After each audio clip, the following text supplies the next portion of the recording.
Hey everybody, welcome to NJ Fire Guys, run number 33 with Captain Bryan Emenecker from the City of Camden Fire Department.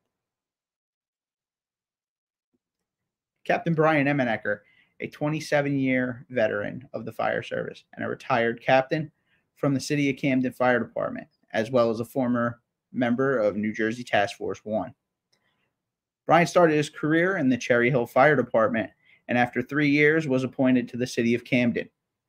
Upon graduation from Probie School, he was assigned to Truck 2 on Platoon 2, then transferring to Rescue Company 1 on Platoon 3, Truck 2, and Rescue 1 on Platoon 3.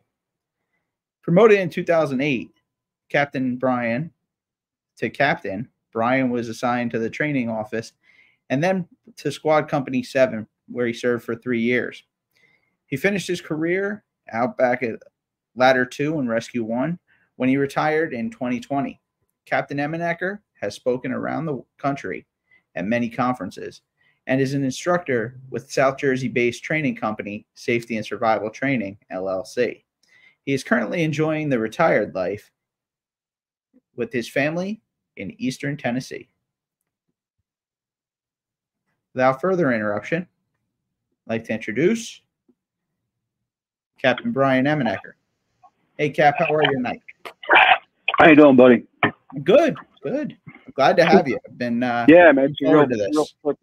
I do too. I really appreciate the opportunity, man. Thank you. I appreciate you taking the time, and I'm glad to hear that everything's okay, and you and your family are safe down in Tennessee. Yeah. We got real lucky. Like I was, right pre-show we were talking. We're probably 5 miles from the affected area, and the affected area is absolutely devastated. I was down there on Friday when the hurricane was rolling in with the company that I work for, and we were assigned to rendezvous with another unit down there, and it didn't even happen. It didn't get to happen because every bridge was taken out, and it was just it was really bad. It was really bad, and it's progressively not getting better right now. Now, is the flooding like I know that's a lot of hilly and mountainous area. Is it because it's rocky and mountainous? It's just not seeping in and it's running. Well, that's a great question, Nick, because as a Yankee, I'm asking questions like that living down here. Yeah. And the real sad part is that area it's not a quote unquote flood zone. All right. No, there are a number of dams, large dams in maybe that 40 to 50 square mile area. And right in the area, the affected area where the East Tennessee line is, it's like we call it, I shouldn't say we, but the natives down here call it right around the mountain is Asheville. So Asheville's it's only an hour away from us. Okay. So the dam had let loose, but the river runs this way. So water just, passed the least resistance and got in the Nolichucky River, which is it's a pretty large river down this way. And it really, the devastation I've ever seen anything like it. And hydraulics, never ceases to amaze me. But a lot of devastation, a lot of bad things we saw that night, houses, unfortunately. And the sad part is 99% of these people don't have flood insurance. Yeah, because why would you? Why would I need it, right? Why would I need it? And so it's a devastating thing. And like you said, with the mountainous areas that we're in here, like I'm like it's 5 miles down from 5 to 8 miles down from the affected area where the flood was. And I can look out the window right here, and the big mountain range, is all right on this side of me. Yeah. And boy, I'll tell you, when we were out there Friday, there's no power, there's no internet, there's no cell service, and you want to talk about jet black, just jet black. And we're trying to navigate our way back to a certain gorge bridge that we can get to get back over, quote unquote, onto this side of the river. Yeah. So now they're affectionately referring to it as the island of Greenville, because it's been cut off. So, but yeah, it's devastated, and I got to be honest. There's things that I saw, sections of the stuff that I saw, that I'm not too sure it's recoverable. You know, there's just so much earth was moved, and terrible. It's terrible. Yeah, it's terrible. Terrible. So. Well, I mean, up here probably on a much lesser scale, you saw those floodplains after, you know, Superstorm Sandy. Yeah. You know, Mother Nature drew a new line, and drew a new line. Exactly right. Yeah, and I'll say this real quick too, because all the brothers from New Jersey Task Force 1 are operating right in Nashville. Mm-hmm. So I've had some contact with some of the fellas from the team. They're doing incredible work. They're doing exceptional work. There's a lot of incredible reports coming out, you know, out of that area with the task force units that are working over there from North Carolina and other states, but New Jersey in particular. And again, I'm going to be biased when I say this, you know, and being a former member, you know, I don't think you're going to find a more highly trained, dedicated FEMA team out of the 26th in New Jersey. And I do. I met some of the greatest people and, you know, forged some great friendships with guys on that team. And the reports that I'm hearing coming out of there, specifically relating to New Jersey Task Force 1, are stellar. Yeah. There's, you know, which it doesn't surprise me, but it also kind of, you know, I shouldn't say kind of, but it makes me really proud. You know, they're right there. You know, absolutely. You know, especially if you weren't a founding member, you had to have been. I was there for I was there for a while. I got on the team in 03.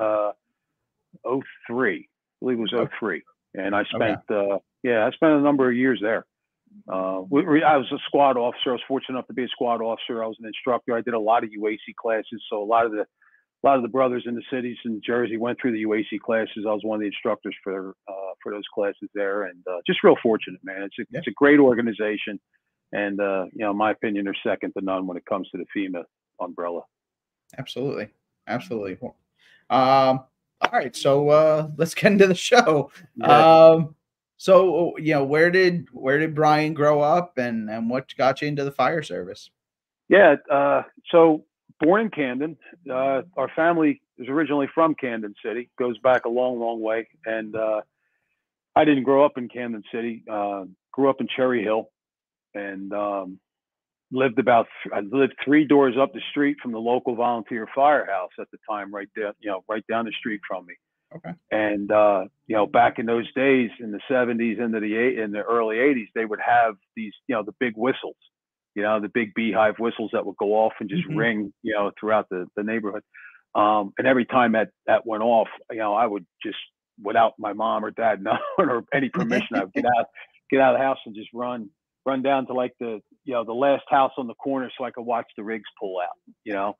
I'd see all the guys come in, you know, from their houses, and then I'd watch the rigs pull out, and it just was one of those things that bit me then and never got away from me. And you know, it was something I just fell absolutely in love with, and you know, it was incredible. You know, it was incredible. You know, so now, did you have any family in the job, or? Not on the job, no. My uncle was a volunteer fireman on the other side of Cherry Hill back in the 70s, the 60s and 70s. I had some cousins in a fire department in Marlton, New Jersey, Evesham Township now. Oh, that's where I live. Oh, okay, yeah, right in Evesham Township. But they weren't Emeneckers. I don't even, you know, I can't even remember their names. But, you know, if they're watching, sorry, dude. But yeah, but they were members there. But yeah, my father, he was an IBEW electrician for over 44 years. My brother's IBEW electrician. My grandfather and my uncles were pipe fitters. So all pretty much like, you know, labor workers they were. You know, tradesmen. Yeah, all tradesmen in the you know, in the local unions there. It's something we don't see much of anymore, you know. Not anymore, no. Especially generationally. Yeah. So I knew I knew at a young age that that's, you know, I just wanted to pursue the career and, you know, get on the job. And now, did you start volunteering when you? I did. I started volunteering when I was in 1984. I started volunteering in '84, and you know, at the same firehouse that was right down the street from you know, where I grew up. And you know, which company was that? That was 13-4 back in the day. Ashland number 2, and the district number was 13-4. Okay. And so we had a very large district on that side of Cherry Hill, on the east side of Cherry Hill. So we actually had a substation on Springdale Road, which was 13-9. Okay. And we had career firemen there at Third and Burt Mill, just like daytime guys, but there was a crew of 4. There was 4 guys, 5 guys. And then they had another crew down there at 13-9. And back in the 80s, early 80s, mid 80s, like that, you had volunteers were just abundant. Yeah. And they all worked local. Yeah. Yeah. Like if you got a dinner time run, like, you would see kids, all of us guys run out of our houses and run down the street. And, I've said this before on another podcast where I said, yeah, you'd be running down the street tripping your buddy because you wanted to go on the ring. And that's where it was. It was great. And I owe my career to that start right there, and all the men that were involved in that fire department that went on to be in the Cherry Hill Fire Department as it's known now.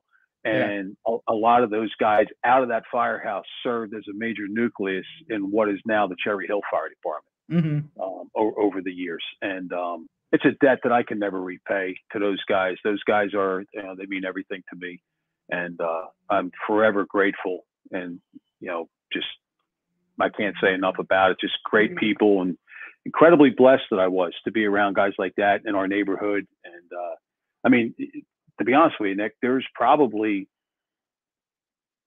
out of all my friends, maybe 3 of them didn't go the route of police or fire. Wow. And another like 20 did. So so it really was something else. It was great. So now you got on the job, and they're a Title 40 town, so they run their own cheese test. I remember I took that test a couple times in the early 2000s, but they were hiring 1 or 2, and at the time 300 guys were taking the test. And that's so. I'll give you a little track record of me in terms of taking tests.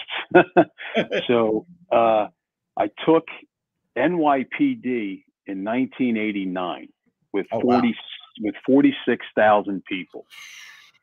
And that was when you took that test back in that day, they still had the 3 police departments. It was NYPD, transit, and housing. Yeah. So when you filled out your application card, and then it had all 3 departments, because you were taking the test for all 3 departments. And then you had to list which department you would like to be processed by should you complete the phases of testing. Okay. And obviously everybody's going to check NYPD, right? Yeah. So I put NYPD 1, transit 2, and housing 3, Okay. And then in 1993, I got called, and I just totally was like, okay, well, I got my score, I did well. And back in the day, they would give you this yellow card, and it had bands on it, 1, 2, 3, 4. So your bands would, that would be the band you're in, depicting your score on the written. Okay. So I was in band number 1 by the skin of my rear end, and I got called in 1993, and I was assigned, and then I had to go to Queens to go through all the medical stuff out in Queens. And then after that, I was assigned an investigator, detective out of the 2-6 in Harlem. So then I had to go up there and just hand paperwork in. And, you want to talk about like getting your balls broke, because they'd be like, okay, I work 4 to 12. So I need you up here at the 2-6 on Friday at 4 o'clock.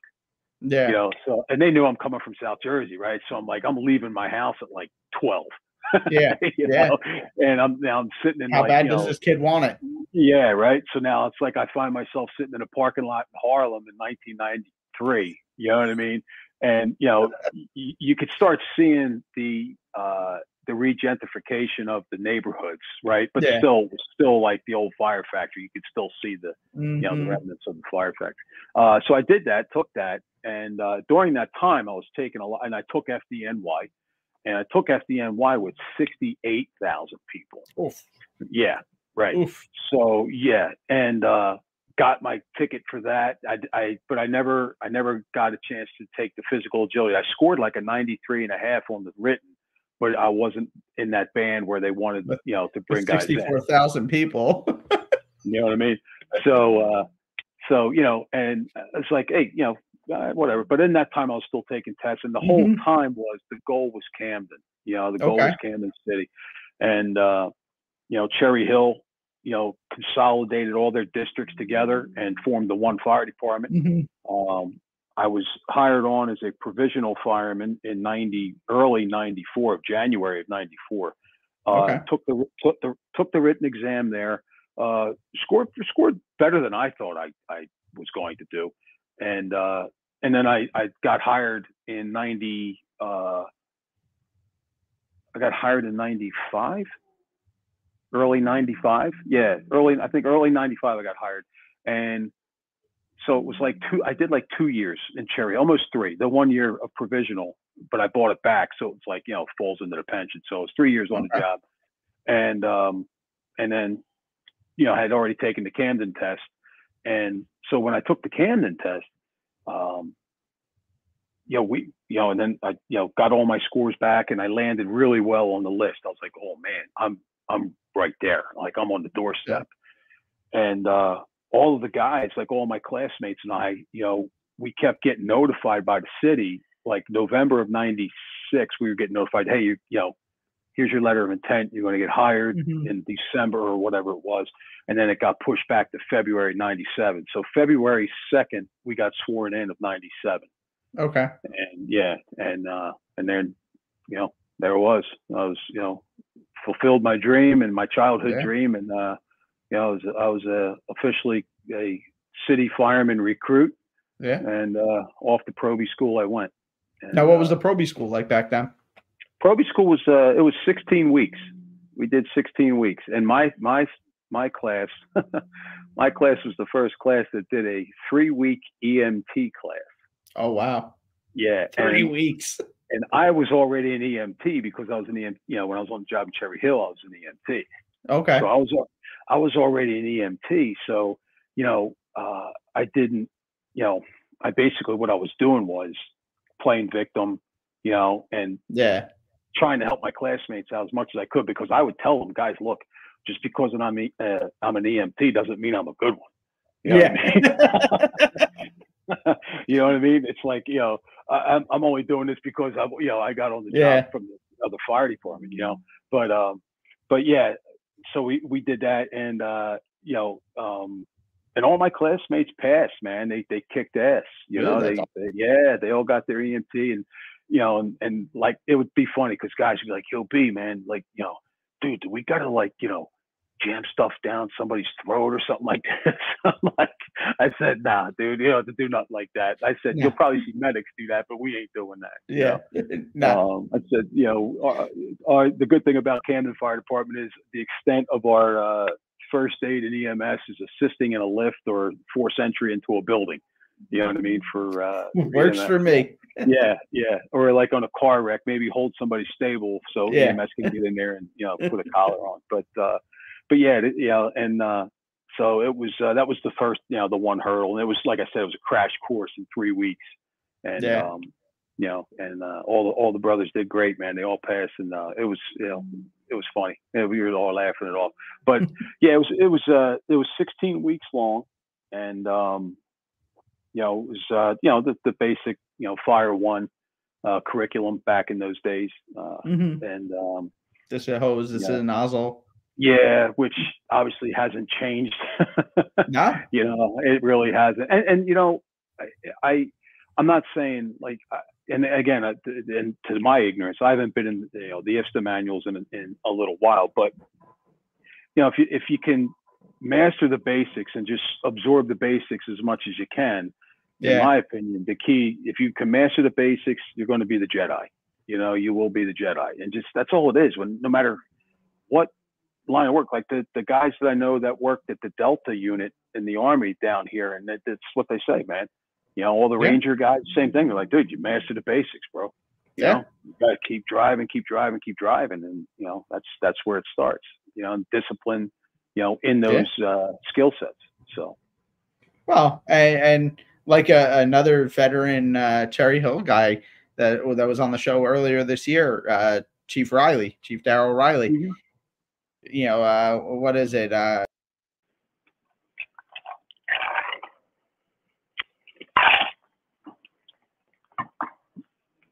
lose you. You still there, bud?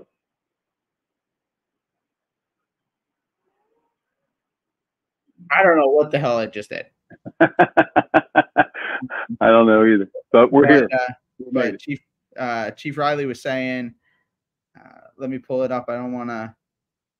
Dennis Riley was one of my captains in Cherry Hill. The comfort zone is where excellence goes to die. Yeah. He was one of my captains in Cherry Hill when I worked in Cherry Hill. Yeah. So I haven't seen Dennis in a long time. Dennis is a sweetheart of a guy. Yeah. I always like breaking his stones when I see him, but he knows I'm doing it out of love.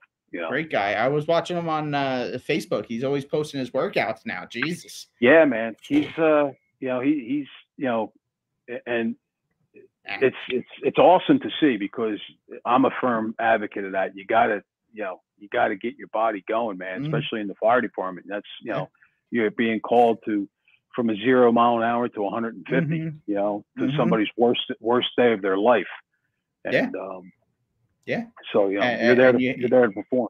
And you got to be, and you got to be on top of your game, not, and your neighborhood, and know your equipment, and have a plan A, B, C. Because you talk about Delta guys and Rangers and SEALs, and those guys, before they go out on an op, they train and they kick that same door 30, 40, 50 times. You don't know when that bell's going off. Yeah. And you don't know where you're going. You don't know where your next call is. It's crazy. The ironic thing is, like, we're talking about that. Like, one of the men in the company I work for here, Raven 22 Harrow Group, right out of Jonesboro, Tennessee. The owner, he was 1st Battalion Rangers in the Ranger Regiment. Jumped into Panama. Lost his best friend in that engagement, and then he went on to work at Blackwater for a few years, and saw some heavy heat over there in Iraq. And the other man, he was 2nd Battalion Rangers, and a very respected Ranger in the regiment. He is jump master, pathfinder. He's multiple combat missions, but the name Harrell is after Major General Gary Harrell, and General Harrell is from East Tennessee here, and he passed away unfortunately last year. But General Harrell was a 2-star general. He was pretty much a SF legend, and he was a Delta troop commander during Somalia Black Hawk Down. I was just going to say he was one of the guys involved in Somalia. Yes. In Mogadishu. Yes. He was gravely wounded in that fight. When a mortar had hit, they got mortared, and he took a very major hit of it, where it went up his back and his leg. They were afraid he was going to lose his leg. But yeah, General Harrell, he was in the Delta unit for some time. He was a squadron commander in Delta. And but he was also, when he was a Delta operator, he was at Panama.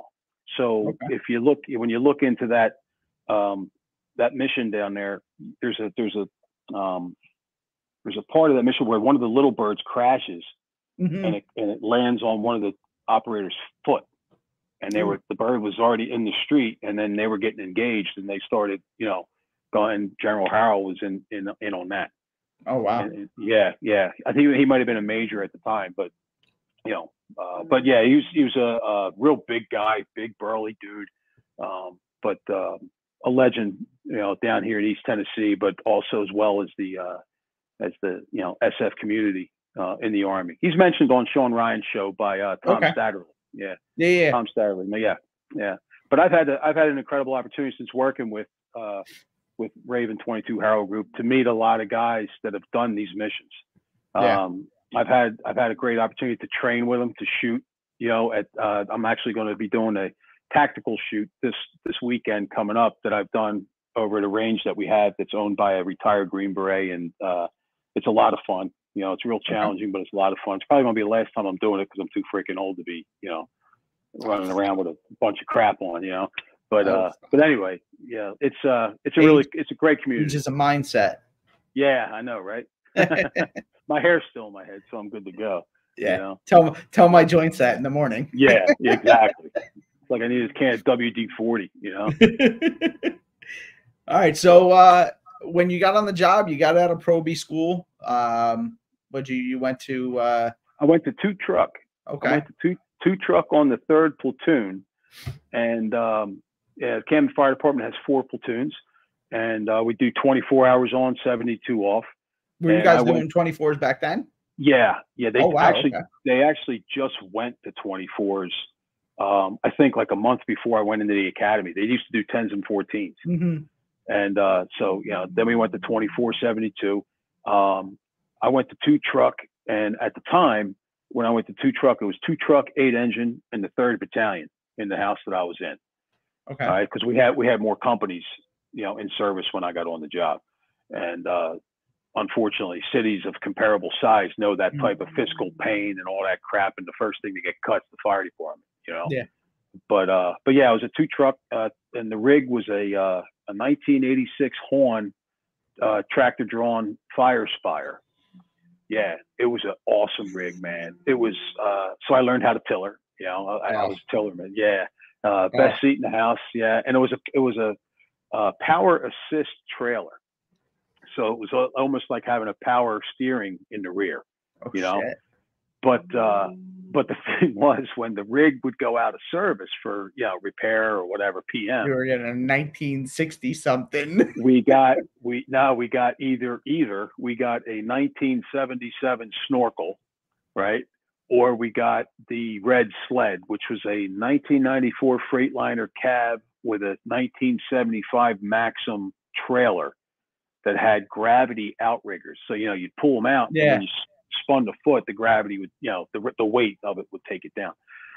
Get them out quick. You can get them in service real quick. Yeah. But the tiller box and the steering wheel and the tiller was like the size of a hula hoop. It was huge. You know, it was like this, and it was like the steering wheel was mounted. It was down like this.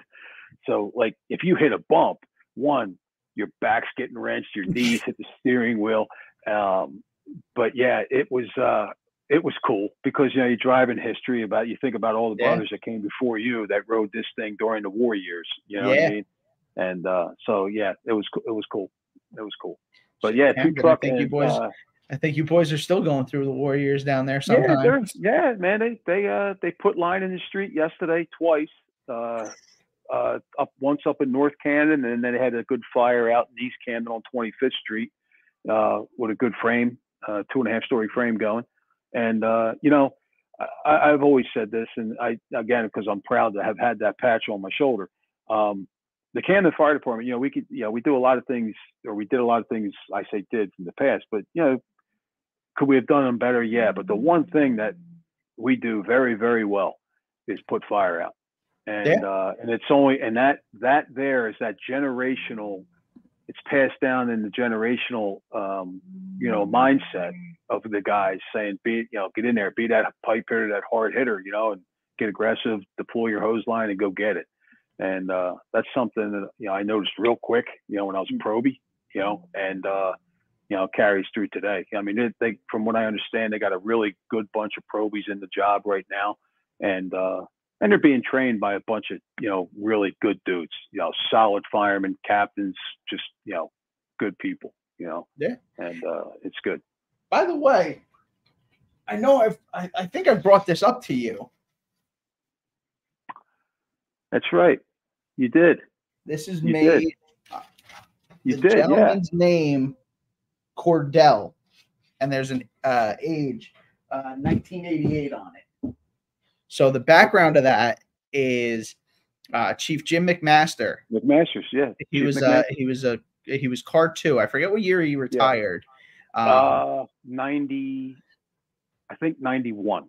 So he broke my dad in the investigation community in the late 80s, early 90s.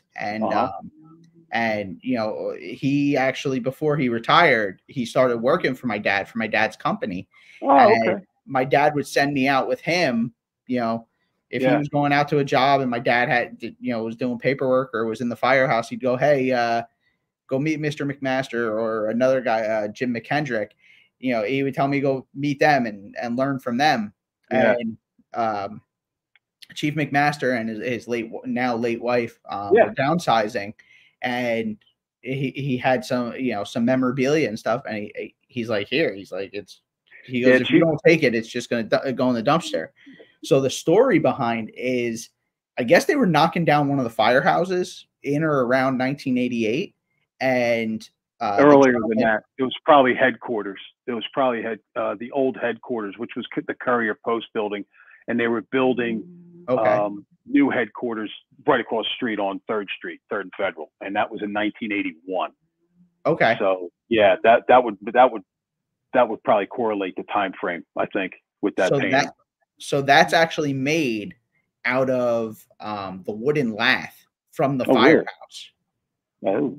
Yeah. Oh, wow. And the gentleman Cordell, I guess, was one of McMaster's Probies when he was a captain in that house. Okay. Whatever house it was. And he put this together and made it for Chief McMaster's retirement. Yeah. Chief McMaster's, he is what a really just a super, super person, man. Great. What man. What a great guy. And this is ironic. His late wife is sisters with the next door neighbors that I grew up next to as a kid. Okay. Yeah, they were sisters. Yeah, the Kellys. That's the last. Yeah. And they were sisters. Yeah. So the Kellys were my next door neighbors. Obviously Mrs. Kelly. She's still alive. Mr. Kelly has passed away some years ago. But yeah, but we grew up together. And then when I first met Chief McMaster's, we got I was in Probie school when I met Chief McMaster's. He came to Probie school when I was there. And he had just retired just a few years prior to, or something like that. And but yeah, he's a gem of a man. He's a super nice man. Great guy. Yeah, good dude. Really good dude. Good career too. He had a long career. I think he got on in like 1961. Yeah. And ended up retiring as deputy chief. He was Cart 2. I believe he was Cart 2. Yeah. When he left. So yeah, it was he was at a point where he wasn't going to be around long enough. Like the guy that was promoted to Car 1 was either came in at the same time as him or after him. And he's like, well, I'm never going to make Car 1. See you later. Yeah. I think that was Chief Moak at the time. Chief Moak may have came in right before Chief McMaster's did, maybe in like 60 or 59. But yeah, that was Chief Moak. That was the chief at that time. And but yeah, Chief McMaster's great reputation. Like I said, I can't say enough nice about him. I every time I do see him when I'm in Jersey, if I'm at a function or something like that, which hasn't been often, but I do talk to him through Facebook. Really sweetheart of a man. We were doing a fire investigation one day together, and he's like, well, Mickey, 30 years tomorrow. I'm like, 30 years? Why? He goes, I'm retired 30 years tomorrow. I'm like, what? Yeah. No, I mean, this is going back probably 10, 12 years now. I'm like, you've been retired 30 years? I was like, I'm not even 30 years old yet. Yeah. So it's I hope I get that out of it. Yeah, right? But it's God bless him, man. Thank God. So you get I got this picture of you hopping a fence. Yeah. This was I was actually in the rescue at that time as a fireman, and so the fence. Okay, so this is a mischief night fire. Oh wow! In 98, I think it is 98, and the gentleman that you see there with his back to you, that is Ronnie Boyle, and Ronnie Boyle is a 33-year member. Obviously retired, but 33-year member of the fire department and a Rescue 1 guy. Retired, just a incredible person, great man. I love him to death, and it was an incredible honor to work alongside of him and become friends with him and laugh, because he is a character. He is he's a piece of work, and I'll tell you though, him and so many of those guys that got on in like 68, 69, well, actually from like 66 on. Okay. Man, they were some firefighting dudes up till the day they left. And, you know, it was such a freaking privilege and honor of mine to work alongside of guys like that. And so, yeah, that was Ronnie. And Ronnie had a contagious laugh. And, you know, I'm hopping this fence, and this is on Biderman Avenue. So there's like 2 1.5-story bungalows that are going full tilt like this. Okay. And this is a Mischief Night fire. And so, yeah, I'm jumping the fence. As I'm jumping the fence, Ronnie and Ronnie has a colorful use of metaphors as he's talking to you. You know, like in every other word, you know, is F this, F that. But it is just fun. You know, he was just he's a great guy. I haven't had a chance to see him often because, you know, me moving down here, but he lives in Florida, but then he goes back up to Jersey during the summertime and down the shore, where him and his wife, Christine, have a house down there in Ocean City. His son's on the job in Ocean City Fire Department. Oh, okay. Yeah. Cool. Yeah. So, but yeah. yeah. Now what, you know, back then, what was the process to get to rescue? Was it a bid system? Was it, no, you had to go out and get because I know some departments had, like, you had to go get the certifications to even, like, you had to be qualified to apply. Yeah, there was like, if that was, I'll put it this way, Cherry Hill gave me the opportunity to go to any class I wanted. So I just, you know, gravitated towards that tech rescue environment and did all that. But so to answer your question, per the contract, there is a bid that goes by seniority. Okay. So how I got there was they went through a list of dudes that were far senior to me. And, you know, and I didn't even know I was in the mix, to be brutally honest with you. I had no idea. And so I was at 2 truck, and phone rings. My captain answers. We were in the kitchen. My captain answers. He's like, "Yo, kid, you know, telephone. That's, you know, that was Chief Stinger. He was car 3 at the time."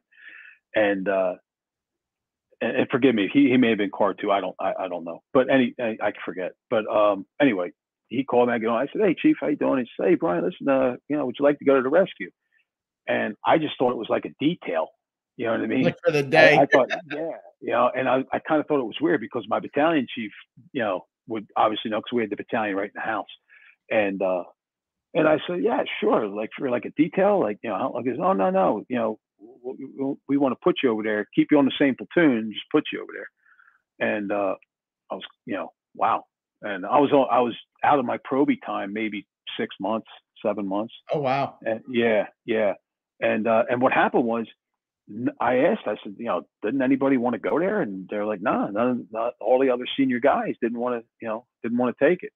And okay. So I was like, yeah, sure, you know, and that was the start of my journey in the rescue. And I spent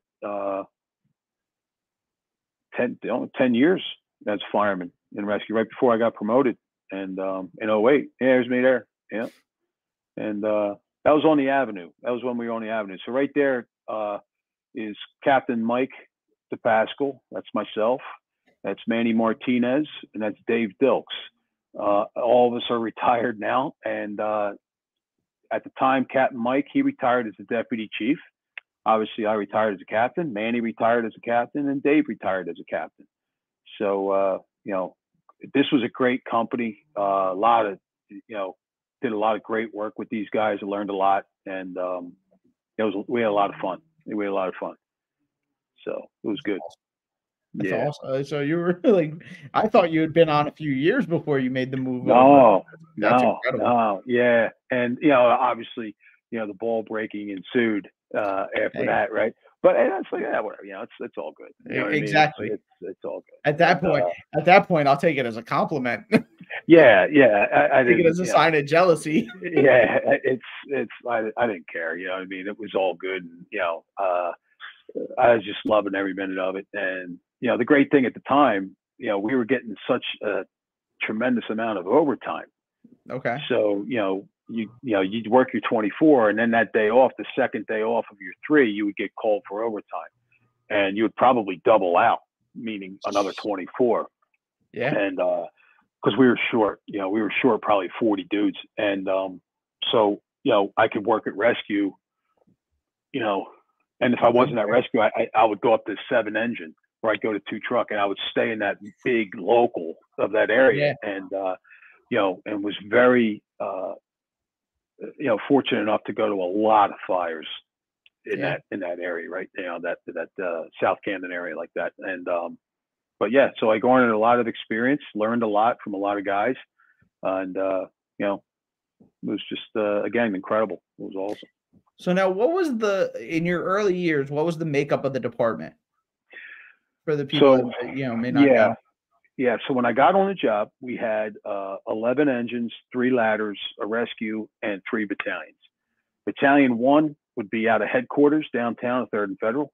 Battalion 2 was out of 27th and Federal, which was 9 engine and 3 truck in Battalion 2. And then Battalion 3 was 8 engine, 2 truck on Broadway between Mechanic and Liberty. Okay. And the rescue was in the house by itself on the avenue, which was 7th and Kane, which was about 5 or 7, I'd say 7 blocks as a crow flies from down the street from 7 engine. Okay. So yeah. And then down South Camden, you had 10 engine, 3 engine. Out in Kramer Hill, you had 11 engine.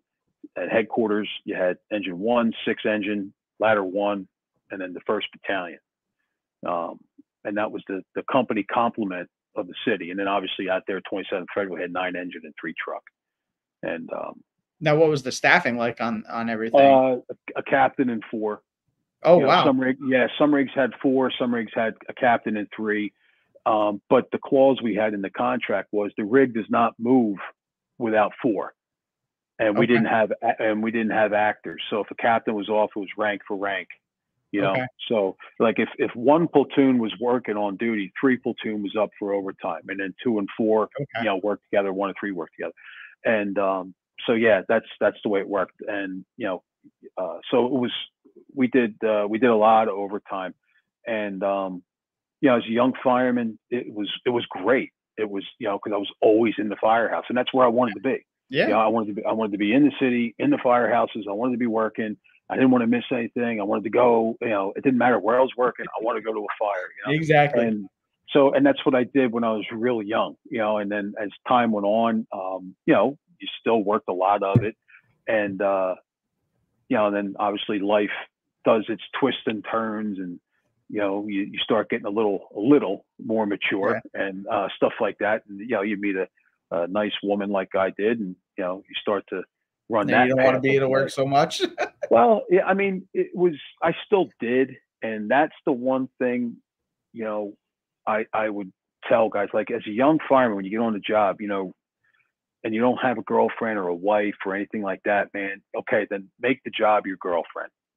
You know what I mean? Make the job your wife, and fall in love with it, and get out there and work that overtime. Get out there, put the time in, go to schools out of your pocket if you have to, right? And but then as time goes on, right, and you're learning and you're doing this, because a job, you never stop learning, right? Nobody knows everything. We got to keep going. And I remember my last tour when we had a little retirement thing for myself and my family at one of the local volley houses. I just said, listen, don't become the prostitute in the whorehouse of overtime, because it can get ugly, in your personal life, because you're never home. And I say that from experience. I'm not saying that, to be, like a cliche or anything like that, but I'm saying it from experience. And, there's certain things I wish I did differently, family wise and stuff like that. But, I can't take back, from the past, and you got to, do that. But I would tell some of the young guys, hey, get the overtime, do this. But also you got to remember, if you have a family, wife, children, stuff like that, that is the number one priority. And I get it, providing Yeah. for them. I understand that, but seen a lot of guys. You got to provide more than just money. Yeah, and a lot of guys, myself included, was a prostitute in the whorehouse of overtime. Yeah. And it wasn't until the latter part of my career that I, got out, like, just like, okay, I'll work it once in a blue moon. You know what I mean? And that was that. So.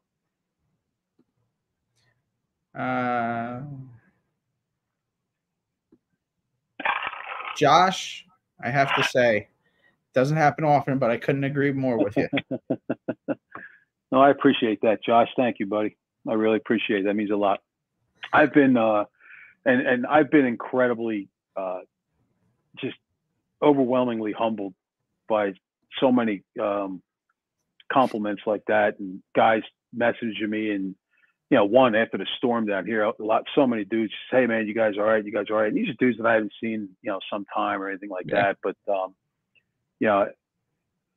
I wish I could find the words to convey to people how appreciative I am of everybody. The New Jersey Fire Service is it's one of the freaking best, man, in the nation. It's one of the freaking best, dude.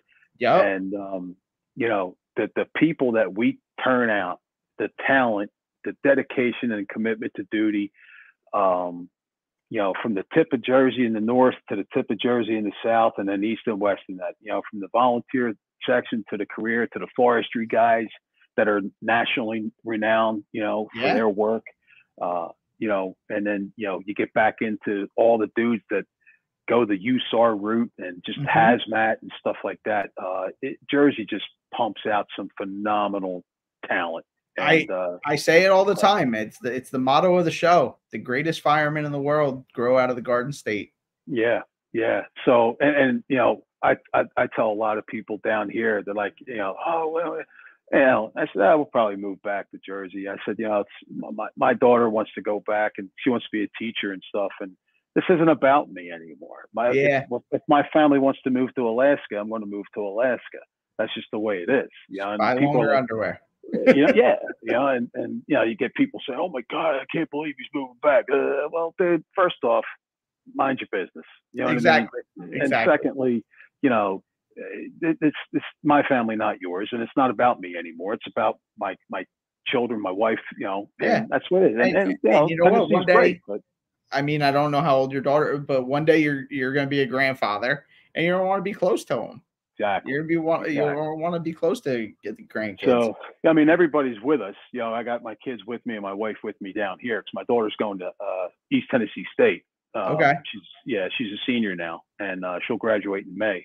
But yeah, so it's and people down here, they're like, "Oh, hey, New Jersey." I said, "Wait a minute, have you ever been to New Jersey?"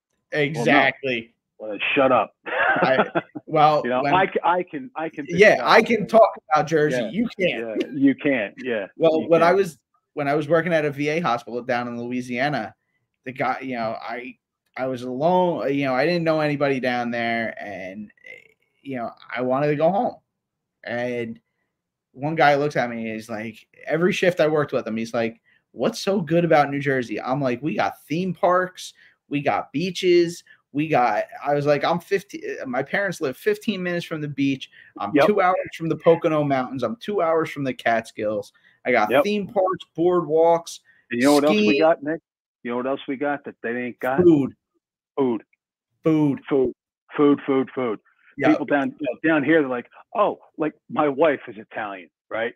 So, they say, she wants to get a white pie. They put freaking Alfredo sauce on the freaking thing. She was going to, and like, I thought she was going to kill him. Yeah. You know what I feel like right now? I wish I could pull up the picture of the Indian from the littering commercial with the slow tear. Yeah. I'm like, you got to be out of your mind, So, it's that, right? And, people are like, oh, you should go there. It's really good pizza. I'm like, yeah, whatever, man. I ain't going there. Once a Cherry Hill boy, always a Cherry. Yeah, Chris Williams, man, good man. Oh, 19th and Hayes. Yeah, that was a tough one. That was a tough run. That was a tough run. So Chris Williams right there, he's a character. He's just another great human being. He was a UMD EMS in Camden City for I want to say over 25 years. But he was also a cameraman for WPVI Channel 6. Okay. Yeah, and at the news station. So the incident that Chris is referring to at 19th and Hayes, that was a house fire that came in around I want to say 4:45 in the morning or 5:45 in the morning. I was still a fireman in rescue, so we're going. Herb Leary was the captain, a very incredible dear friend of mine and a phenomenal fireman. Hard hitting dude. And the fireman we had in the company at the time was Lando Torres, Danny Stratton, and myself that day. So that was the four of us. So anywho, we're going there, and I was driving, and I was coming over the Federal Street Bridge, and 19th and Hayes is like right down off River Road, and you could see that this column was going straight up, and it was under pressure, and you were like, this is, so 11 engine, they're only right, it's only right behind their firehouse. It's like 2 blocks behind their firehouse down Hayes Avenue. So 11 engine pulls up. Tracy Church was the captain. He was on overtime. Tracy was a captain on 3 truck on his regular platoon of the 1st platoon. And Tracy's a hell of a fireman, good man, strong as a bull. And Orlando Nunez was the nozzle guy, and he was a classmate of mine. Orlando, who's still on the job and is now a captain at 8 engine. Anywho, they pull up, they report, heavy fire throughout, and it's the end of the row.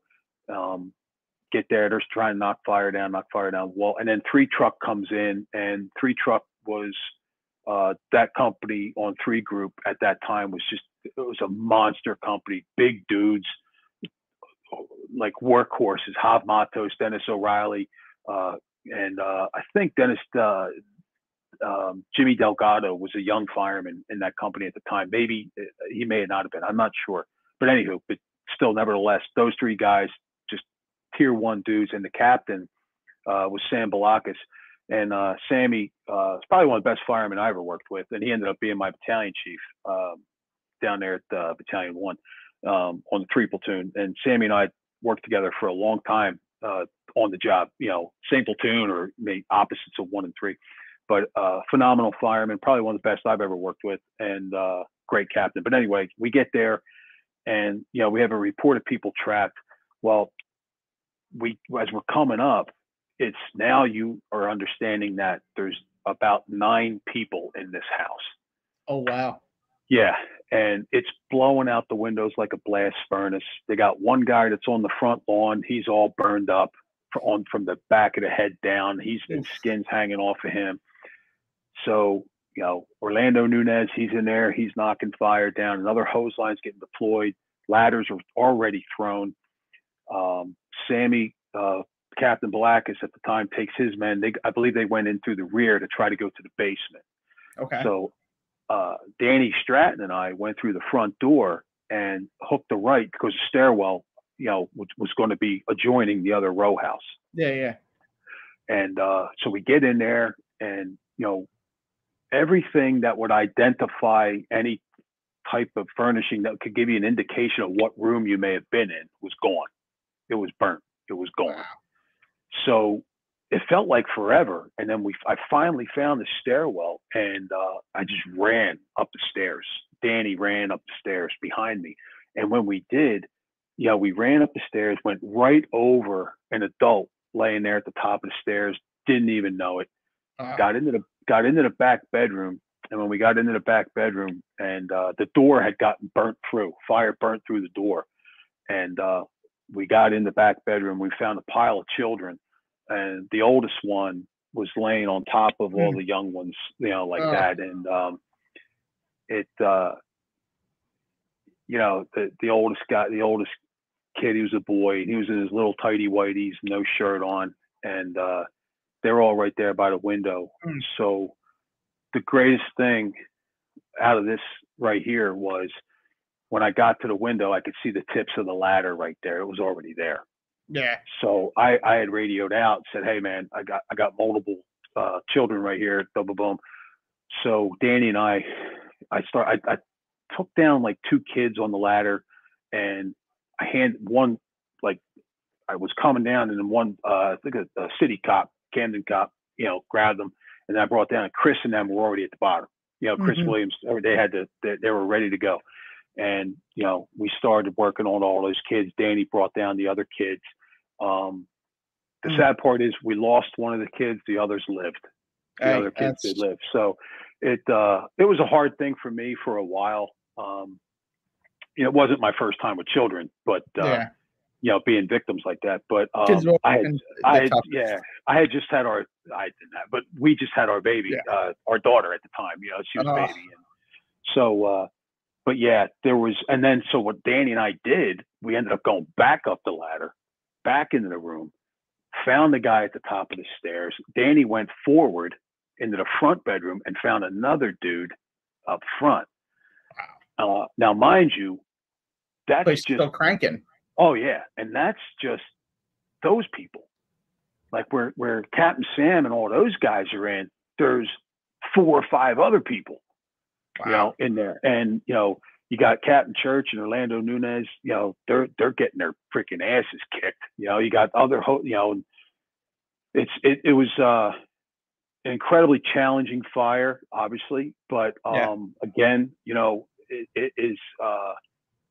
When I look back on it, it's an incredibly proud moment because we did save a lot of lives that morning rather, and the actions and the sheer heart, determination, and commitment to duty of the Camden firemen on the fire ground, and with the conditions that we were met with, especially the first 2 engines, like Tracy Church and the guys, they just it's probably the reason that I shouldn't say probably, it is the reason that more people didn't die. Yeah, that you were able to save any of them.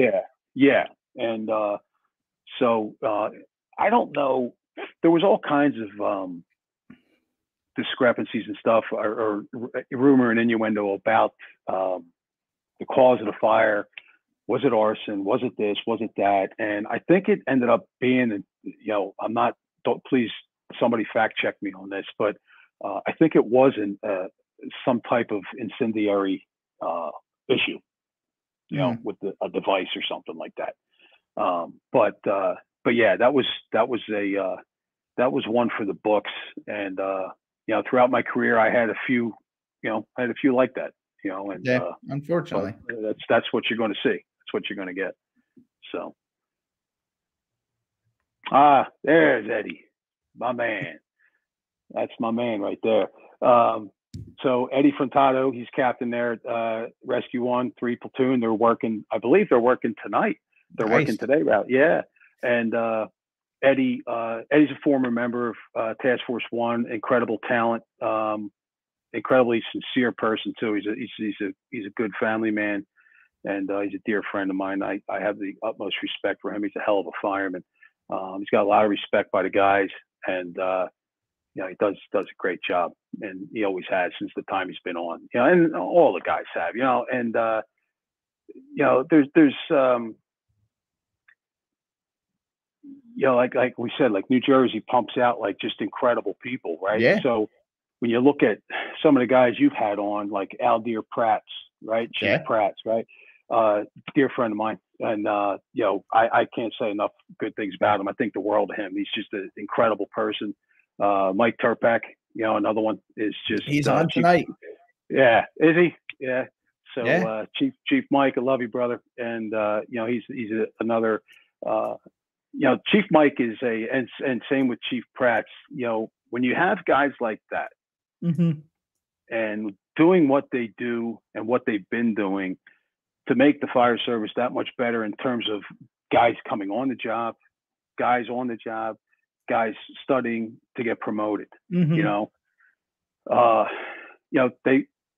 they're consistently making the fire service better, and look, Nick, and everybody else that's on listening to the show knows the fire department is, it's a family thing. It's a brotherhood, and you're going to obviously, you fight with your wife, you fight with your old lady, whatever it is. You know what I'm saying? It's just the way it is. And it doesn't mean you don't, dislike the person or anything like that, And unfortunately, it's sad when you hear, you have a guy that you worked with for so many years in your company, and, next thing you know, you're told by another dude, like, or a couple people actually, that the guy's like, chirping and chirping and chirping. He's like throwing shit on you. And you're like, where's this coming from? You know what I mean? I don't understand that. I was like, you're always supporting them. He's like, hey man, go out and get it, and, always going to training or whatever and, studying. But, it's, I always wish people like that the best. So that I'm exactly.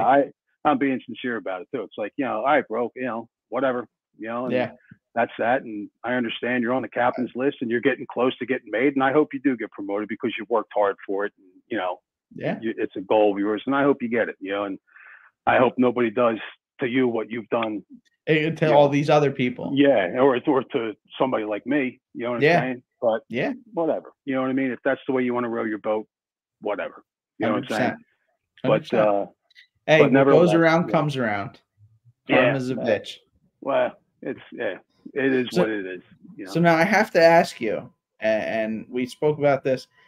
You always hear, especially in the fire service on social media, a picture is just a fraction of a second. Yeah. It's a moment in time. That will put you on a cover of a Norwegian men's magazine as one flamer. Yeah, as a level 1 flamer, right? Level 1, excuse me. Yeah, level 1, and then you'll get phone calls from guys like from all over the state, if not the country. Said, "Yo, man, I thought we were boys. I thought, you could tell me anything, And and I would be like, hey, like I can remember Sean Mick from North Hudson Regional. He's still on the job, and he's a freaking maniac. But he's just a sweetheart of a guy. He's an awesome dude, dear friend of mine.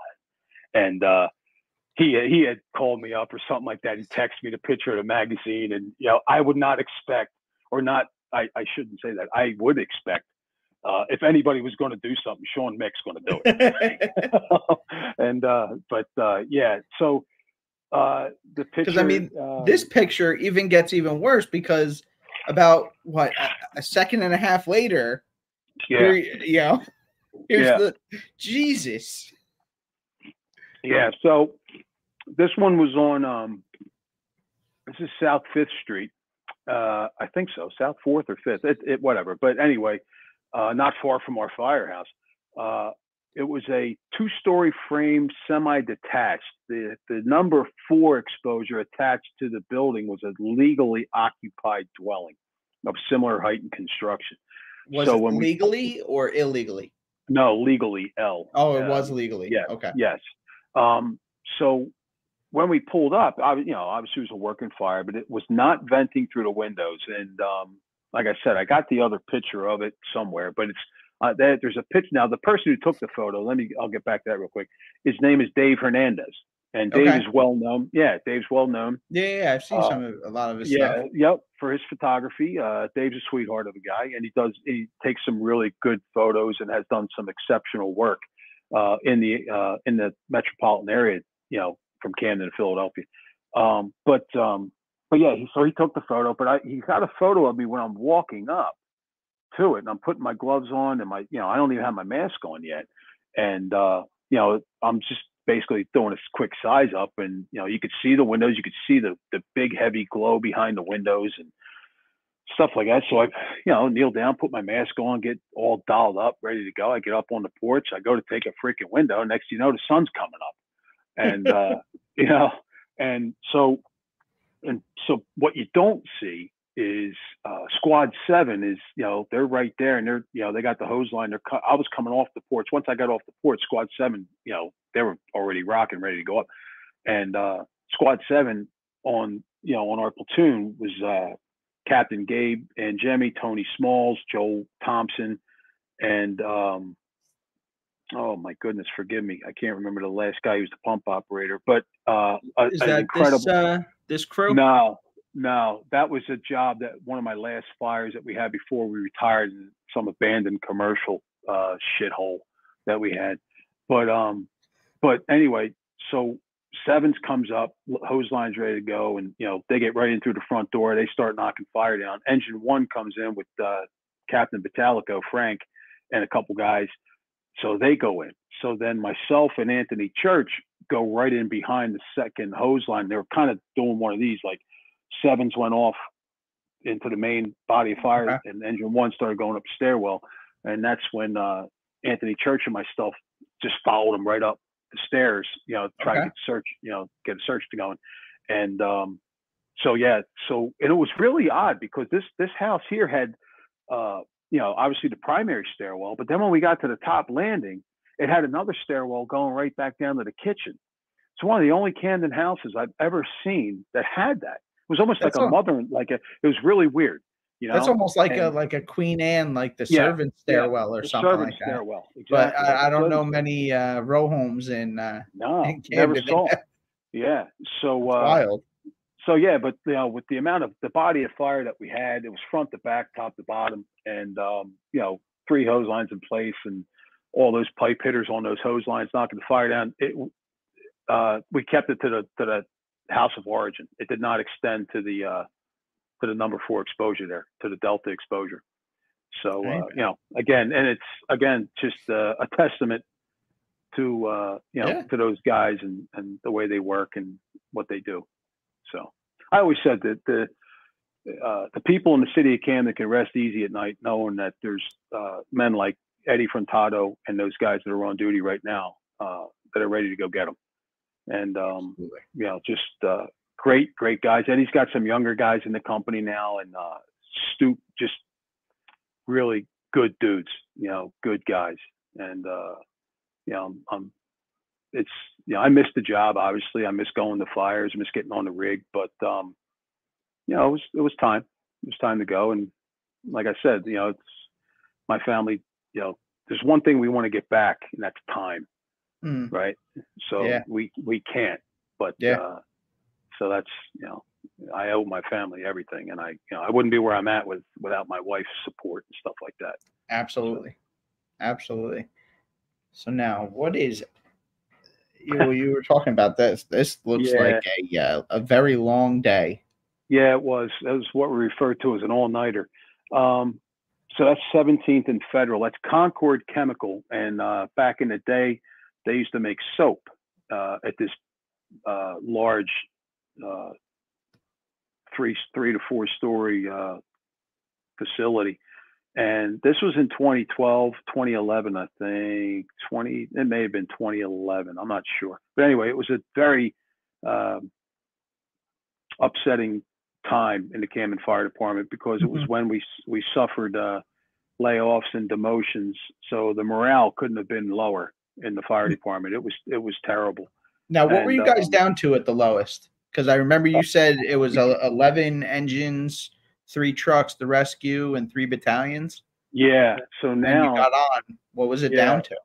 It went down to we lost engine 3, we lost engine 6, lost battalion 1.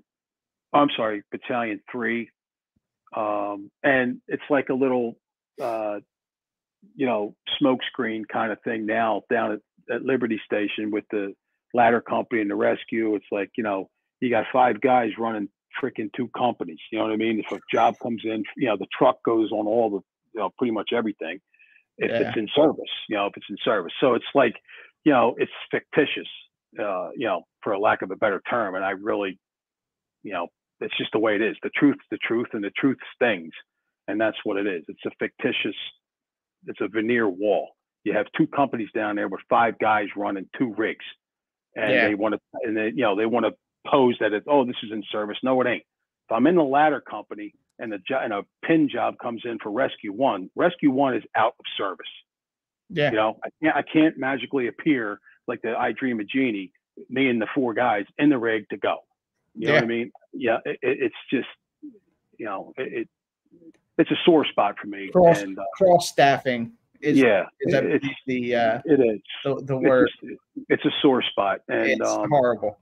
It is, and because and I've said this many times. I was very, very boisterous about it. ladder's not in service today. Go figure, right, Ed? And, but I was very boisterous about how much of it, I didn't like, because I didn't like the way the men were being treated, not just in my company, because we were just so overburdened with so much stuff, Yeah. But all 4 platoons, and I if the chief asked me, not our battalion, not Chief Sam, but, a deputy or Car 1 would ask me, I'll tell him, no, this is bullshit. You asked the question, and I'm going to give you an answer. Yeah, and I would tell whether him, you like it or not. Yeah, and it is, and I we would all sit around and always talk about, what can we do in terms of rigs and stuff like that. And I said, look, man, if you want the aerial component on the rig, and you still want to run, we got to have like the rescue company, because the city needs it. It needs that specialized unit with the extrication tools and all that other stuff with what's going on in the city. Then why don't we just look into something like what Chicago does? And you get a rig that has like a 55-foot boom that's articulating, right? Mm-hmm. Which now gives you even more advantage on certain things, Got no repair pits. Yeah. Right. And it's small enough to still get into the streets that you do. You don't put a pump panel on it. You just pipe it for the pipe. So therefore you have, and you have more compartmentation for, the tools that you need, and you run it like, that's Rescue 1, call it, Rescue 1. And, it's just, I was spitballing that, that's something that I would talk about. I said, because getting another big ass rescue rig, right, and still doing this crap across the floor, man, and then it's like everything new that fire headquarters is looking at. Oh, send it down there, send it down there, send it down there. It's like, yo, bro, I got a warehouse full of equipment I'm taking care of now. Okay. Yeah. Why don't you send it out to like 3 truck or something like that, and let those guys are very capable of, of doing something too. Yeah. You know what I mean? I love it. Yeah. Yeah. So like I said, but like I said, it's something I didn't like, and that's okay. It's it's just, that was me. You know what I mean? It didn't take away, my love of the job. It didn't take away my love of the fire department of Camden City. And it's not the fault of the guys that you're working with. No. So there's no point in getting pissed off and taking them having to deal with the attitude and the because then you'll have like because you get this thing like you're coming off, 4 platoons coming on, and then you're coming back for like overtime, or maybe your platoon, yo, Brian, they said you guys didn't get fuel. Well, gee, I'm sorry, because we were out all freaking night on bullshit. You know what I mean?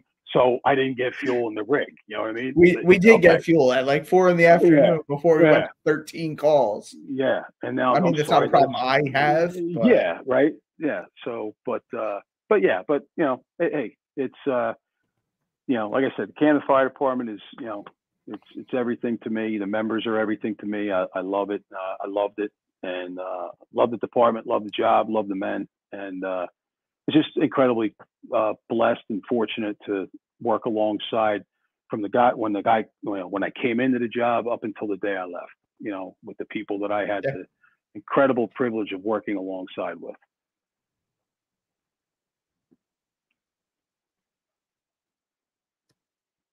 Did we freeze up? Oh, no. I didn't know if you were pulling there we go. up. I didn't know. No. It freaked out. I don't know. Okay. but yeah, so there was what was the other thing that I was thinking about that because now I got crisscrossed applesauce. But so I was watching a podcast. I was watching the Getting Salty podcast, and I was on that show last year. Yeah, it was a great episode. The guys had me on. Great guys, Coobs and Louie, and the guy, freaking awesome dudes, man. A lot of fun and great people. And I was watching an episode just recently because I was bored or whatever, and I was watching one where they had a couple of the guys from the Warriors on, and I wish I could remember his name, and I apologize that I can't, but he said something that really, really stuck with me. And I said, okay, yeah, man, hell yeah. And he's an older fella. a little older than me, but he's retired as well. And but he said, even as a guy who's retired, fireman, this and that, and Chief Mike, he still does it. He does it to this day. Is because we love the job and the job's been so good to us, and it's not a job, it's not a career, it's a lifestyle. It's your life. It defines it. Some people say, "Oh, you let it define you." Well, I tell my friends who, are not firemen or police or anything like that, you don't know, because yes, it does. It does define us. It's who we are, and we're very proud of what we do and what we did. It's not an ego thing. Of course, we'll throw our chest out a little bit here and there, right? But it's because we love it so much. It's what we always wanted to do. And this gentleman was saying, the fire service, everybody says, "Oh, the job's not like it used to be." Well, of course it ain't. Old timers told me that when I came on.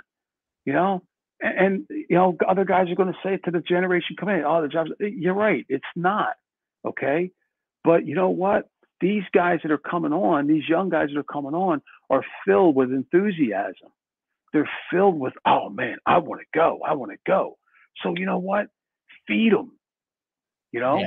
Feed them what they want, because if you don't, they're going to go away. And I don't mean off the job, but you're going to lose that mentality. And this heart and this like, "Oh man, I'm a Camden City fireman, or I'm a Jersey City fireman, whatever. I'm here. I'm a North Hudson Regional, whatever, right?"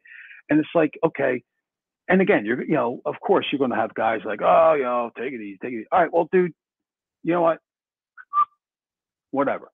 You know what I'm saying? Yeah. Not taking it away from him. He's probably a good fireman, whatever. But and you know what? So when I was younger, I was I was that young hungry guy that there was two voices telling me, essentially to calm down. There was ones that were telling me, "Calm down. Oh, it'll calm, blah, blah, blah, blah, blah." And then there was ones that were teaching me, "Calm down. You're going to get hurt, because you're going to get into a situation where you have tunnel vision and you just want to react and you just want to go. You need to hone that."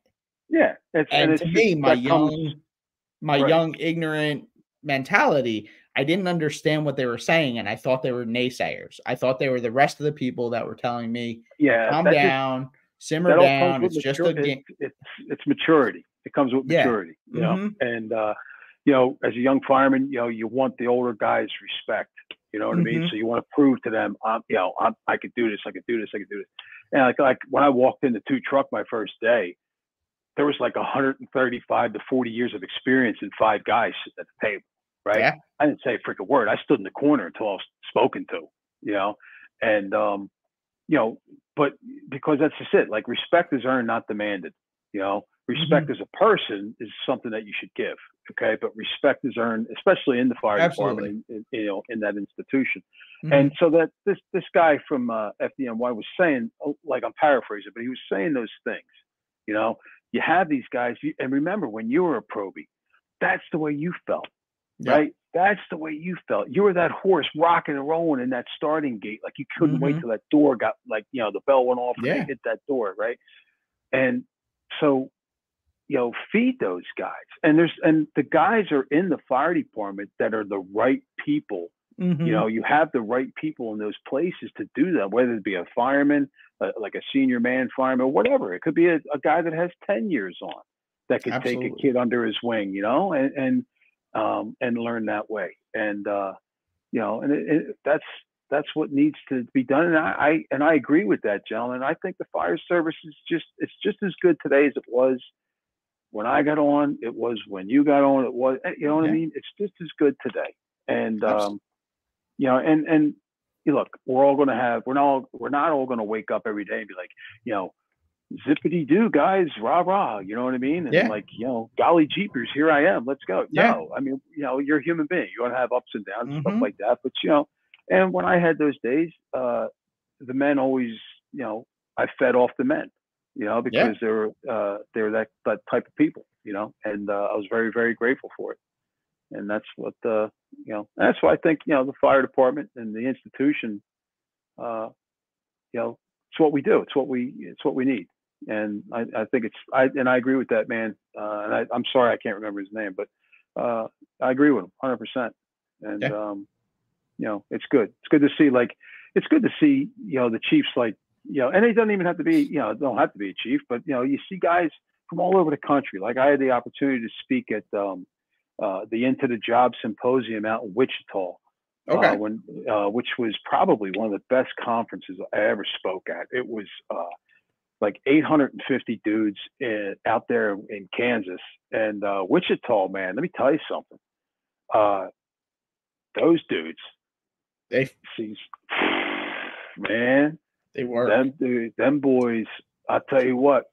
Those dudes put some line in the street, and they get after it. They get after it, and incredible people. And again, it's just another.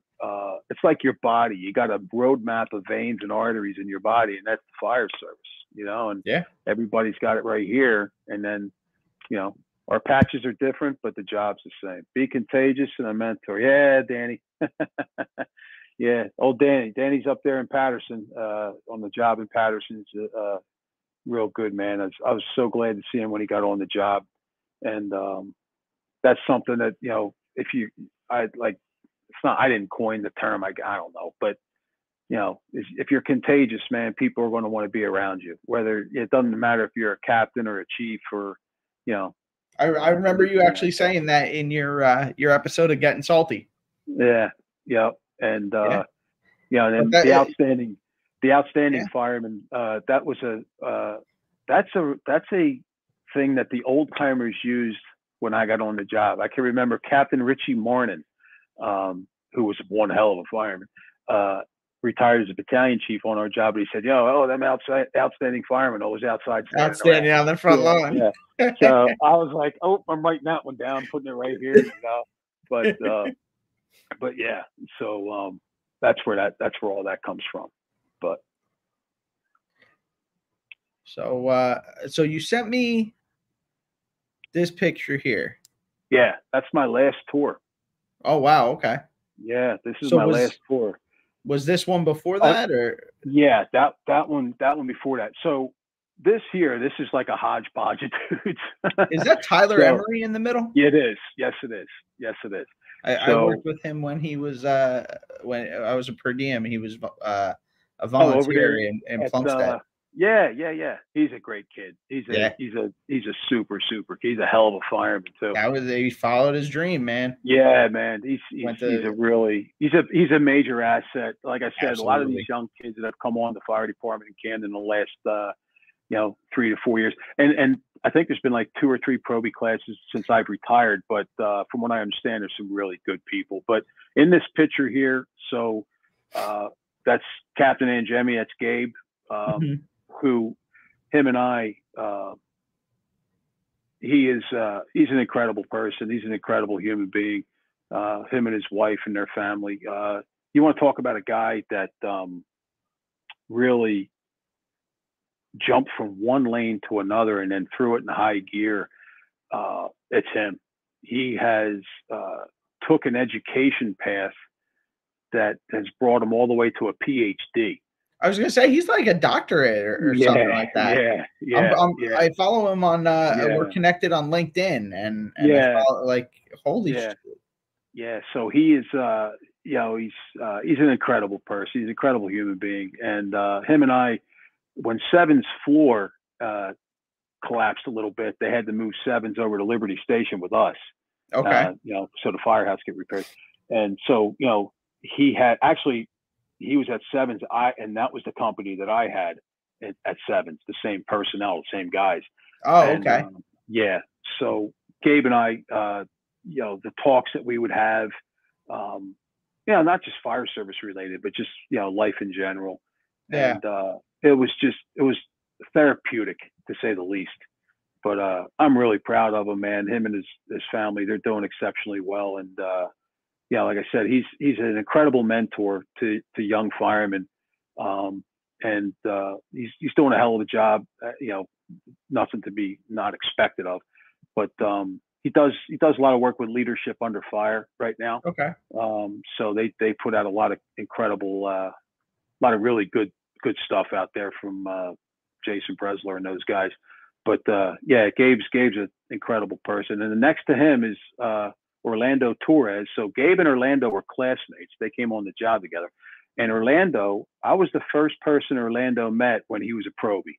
So I was in the kitchen, and he was assigned to 8 engine. And so I was in the kitchen when he come in, and you know, all ready to rock, excited. He was there nice and early, and he's an incredible person. Very just a, you know, I hold him very near and dear to my heart. We've been through a lot together, and have worked our entire careers together on the same platoon. His family's incredible. Just, you know, another stellar person, human being. And obviously Tyler, who is going to, in my opinion, he's going to leave a mark there in Camden City, and it's going to be a damn good one. He's an incredible talent, young, and a major asset to the fire department. He's a very genuine person too. He's really just a good man. And so right next to Tyler, he's always been hungry for the job ever since he was since I've known him. And I think I met him in 2014. I think he might have still been a junior at the time. Oh wow! He's always been hungry. Yep.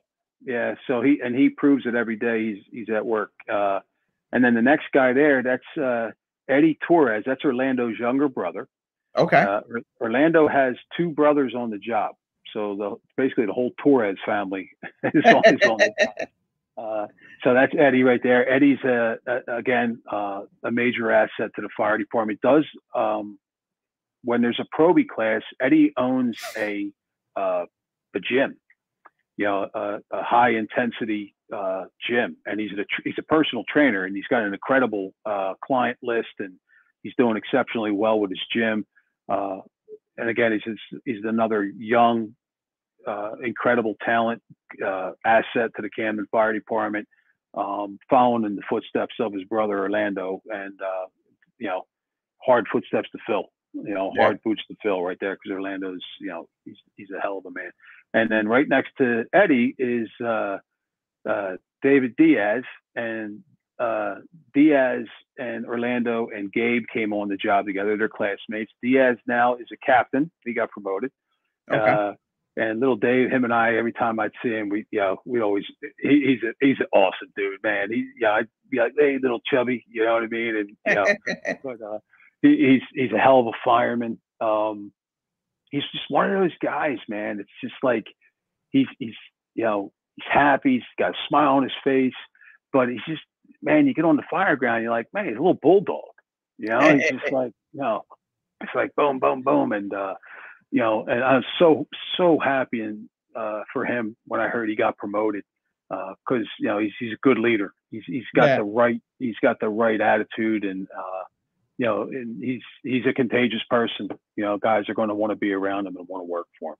Yeah. You know? And you know, it's like I said, the fire department, it's in great hands. You know, you look at these guys like this that are on the street, man, and this is just a small caption of guys. Yeah. You know, and then you take it to the other platoons and throughout the entire Camden Fire Department. You know, it's just the bench is deep, and you know, there's just incredible talent and assets that are there to you know, for the citizens of the city of Camden, and that's what it's all about. And, you know, like I said, again, it's just, I can't say enough about how proud I am to have been one. I will always be a Camden fireman. It will be till the day I die. And you know, it's I lived that little boy's dream. You know, that's what it was. So then we'll take it to your last day. Yeah, this was it, man. And so real quick, prior to this, the last 2 fires that I had, it's like, holy smokes, dude, this is what we're doing. You know, so we had one, unfortunately, it was a double fatal, and it was in a multiple dwelling, and it was a absolute shit show. When we got there, it was blowing like a freight train, and it was so bad that, like, Captain Ange and his guys were like, we were all together going up these stairwells, and we tried to get into this main hallway, and it was just, we were on our stomachs That's how hot it was. And I've only been on my stomach maybe a half a dozen times throughout my career, maybe less. And we were on our stomachs, and it was just, and then another hose line was coming in from the other side because there was so much fire. But that fire I'm talking to you about, there was numerous awards given, handed out to the members. One was a Class 1 award to Nelson Hidalgo from Ladder 1, who single-handedly rescued a handicapped man, from the fire floor. And so Nelson's he's a good man, good fireman, good operator of the rig. Good guy. He's one of them guys. You want him to be there at that situation. And so that was there. And then we had located 2 other victims, because the one victim that myself and Elmi Ramos located, the guy was actually hanging out the bathroom window. When we got there, we looked up in the alley and you could see him with a light. And unfortunately, when we got to the apartment, we got back into the bedroom. He was in the tub, and he was a big boy. And we started dragging him out, and then other company came up and helped us get him out. And unfortunately, he expired. Him and his brother, they were in the proximity of maybe 5 or 6 feet of each other. Oh, wow. I didn't even know I couldn't see his brother. I didn't know, but Captain Gabe and Captain Cologne, they pulled his brother out, and they went the other way, and we went out this way. And I was so smoked that as we were pulling him out, I ended up just falling face down in the hallway, and they got him out. And unfortunately, they both succumbed to their injuries. So, and then the very last fire that I had went to a second alarm. The fire prior to, I think, went to a third alarm. But the last fire I went to, the last job I had, went to a second alarm. Place was freaking just blowing when we got there, and we had a mayday, and we had a fireman through a floor that fell to the floor into the first floor, and thank God, he got banged up, but he's obviously still with us, and hopefully he's probably going to feel pain likely for a likely period of time, but yeah, so I was like, okay, I got it, dude. It's time. Yeah, I'm on my way. And so yeah, there were the last 2 jobs that I had before I punched out. And then the picture that you have there that you put up. So I'll start from left to right there. I got on my side. That's Tony Smalls. Tony's at Squad 7 with Gabe and Jimmy. I had Tony and I worked together when I was a captain over there at 7s. Tony Smalls is the quintessential gentleman, the man that you want to meet when you ring the doorbell to the firehouse. Okay. Is Tony Smalls, and he was a Marine. He's got 25 years in now. His son's on the job and is likely to get promoted, and his son is a stellar individual.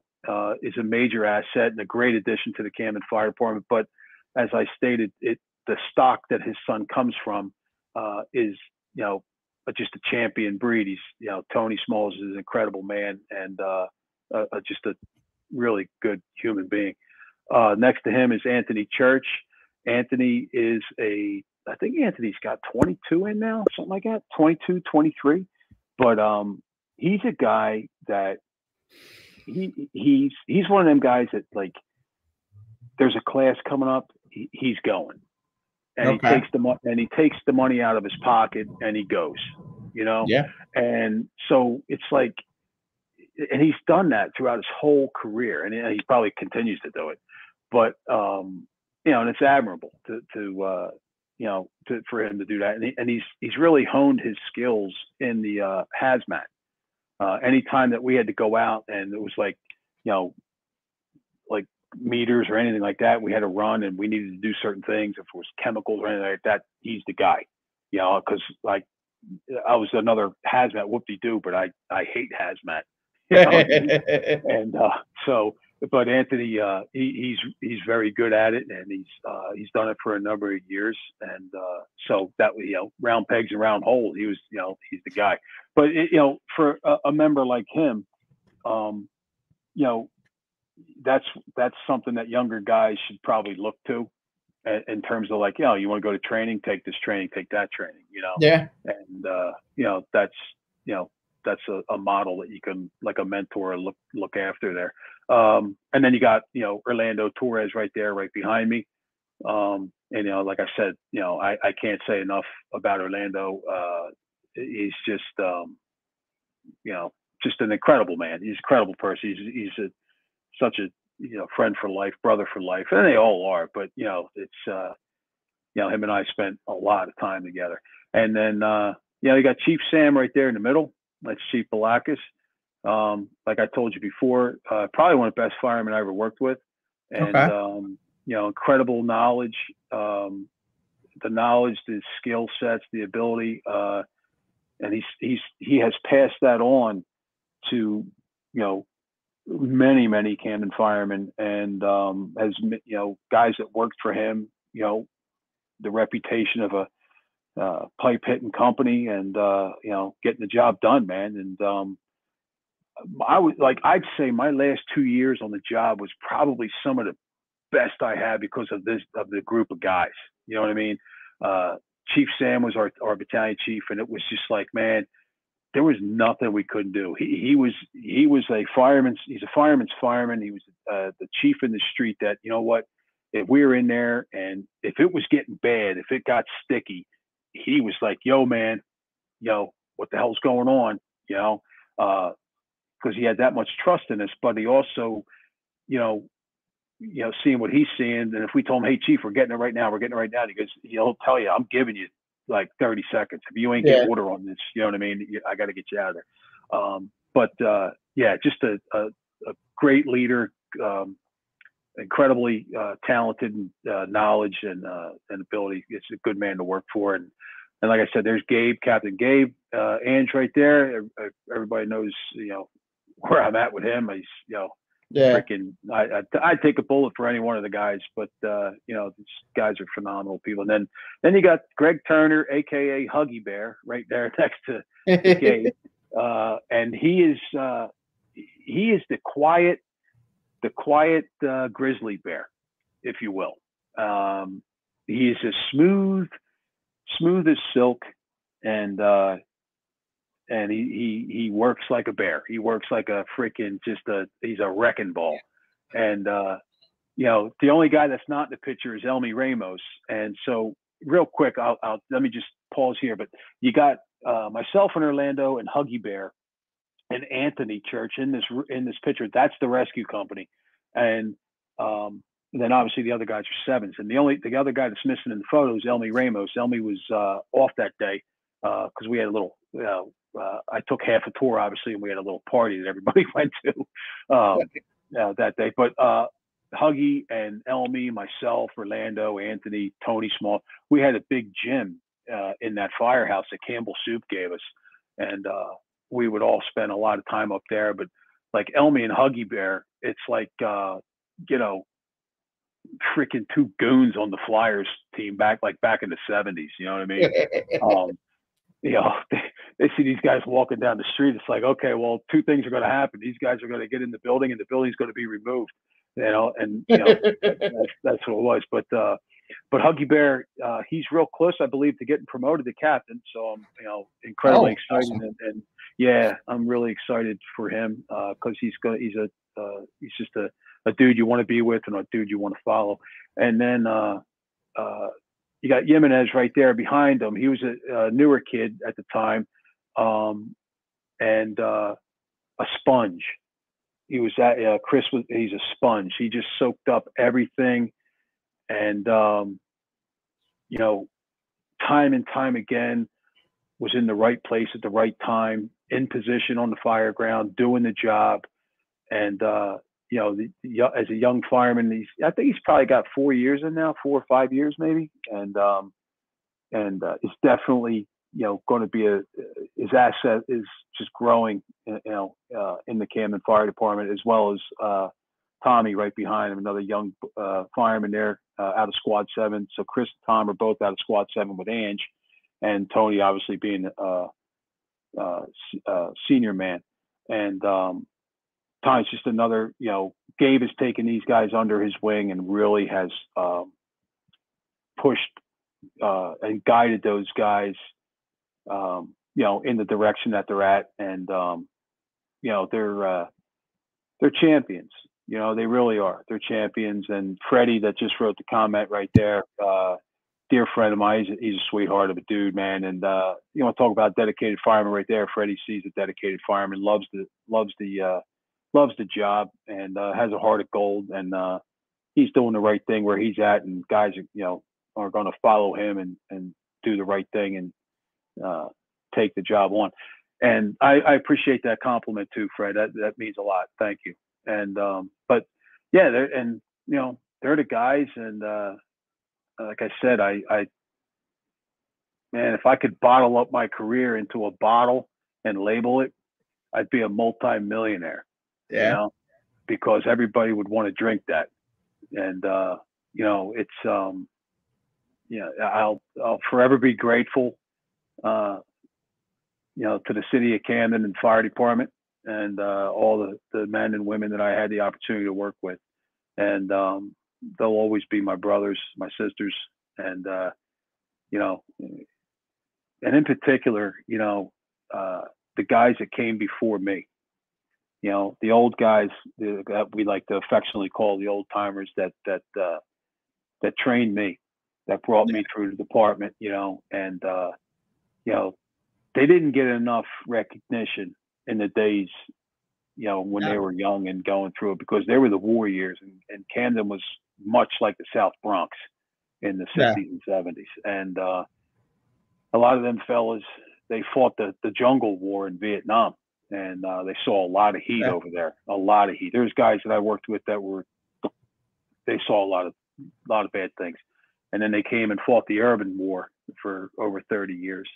And they didn't get enough accolades that they should have gotten. And they didn't ask for them. You know what I mean? They didn't. But, I want people to know that those guys are, in my opinion, the definition of the Camden Fire Department. I just I can't say enough things about them, other than that I was incredibly blessed to work alongside of them and learn from them, and sit there in the kitchen and have a coffee with them, and as time goes on in the career, and you see the evolvement of the fire department turn from an older generation into the younger. You know what I mean? It's like that ebb and flow. Mm-hmm. And and it was, and then it turns out like there I am in that position as a quote unquote old guy or whatever like that. Right. And boy, oh boy, I still pinch myself every now and then. I can't believe how fast it went. And man, I wish I could. And people ask me, oh, I would do it over again in a New York second. Yeah. I would, you wouldn't even get it out of your mouth, and I'd be back in line to do it all over again, and, it's, that's the way I feel about the Camden City Fire Department and its members, and, all the younger guys that just got on, the Probies that are in there now, man, I wish them the best of luck. And, you're in a great institution, wear that patch with pride, listen to the big men around you, absorb everything that you can, and, try to learn something new every day, and, hone your skills. And, you want to be safe. You want to be a risk assessment, calculating risk and stuff. But at the end of the day, it is a dangerous job. Mm-hmm. It's just, we're to quote Dennis Smith from 1972, technology has not shown us another way to fight a fire other than getting very, very close to it. Yeah. And, that's what we got to do. You can be very aggressive in your extinguishment efforts if you have to go into a quote unquote defensive operation. My personal opinion, I don't think there is no such thing as a defensive operation. Everything is offensive and aggressive, because we're still applying water to a forward progress of fire, to, stop its spread, minimize damage, and extinguish it. Even if we're doing it from a tower ladder or on the ground or on a deck gun, it's still an offensive operation because we're meeting a forward progress of fire that it's our job to think. The other thing is, with firemen, and they I know guys have probably heard this before, and it's there's plenty of firemen out there that offer tremendous amount of tutelage, education, tactics, and strategy and stuff like that, and take it. See what it may not be that applicable to you in your arena that you fight your fires in, but the people that you serve are the priority. The people that you serve are the priority. You are there to inherit their problems for a living. That's what we do. Okay, is to inherit people's problems for a living. And we're going to somebody's place on the worst day of their life. Yeah. And I don't care what anybody says, but at the end of the day, I didn't care what color of their skin was. I didn't care how they lived. I didn't care. It didn't matter. Now I could say something to a guy, behind a rig, like, damn, bro, what the hell, man? You know what I mean? But that is somebody's property. It's, and our job is to, that's all they have, is to kill the problem, right? Yep. To kill that problem. And the problem that we inherit is a violent problem. Yeah. Fire is a very violent thing. So the only way to kill it is with overwhelming violence of action. Yep. Got to kill it. And that's just, there's no pussyfooting around it. You got to kill it. And, Amen. I just, I cheer the guys on, encourage all firemen out there, and, you guys in Jersey, and, Jersey's it, man. Jersey's it. Everybody else can go pound sand. I don't care what anybody says. Well, and if you're doing it, let me just one thing here, Nick. And if you're doing it, man, and you guys that are looking to get on the job, you guys that are on the job, you're looking to get promoted, man. Chief Mike Turpak, man. Chief Pratt's, they're right there, bro. I'm telling you. All right.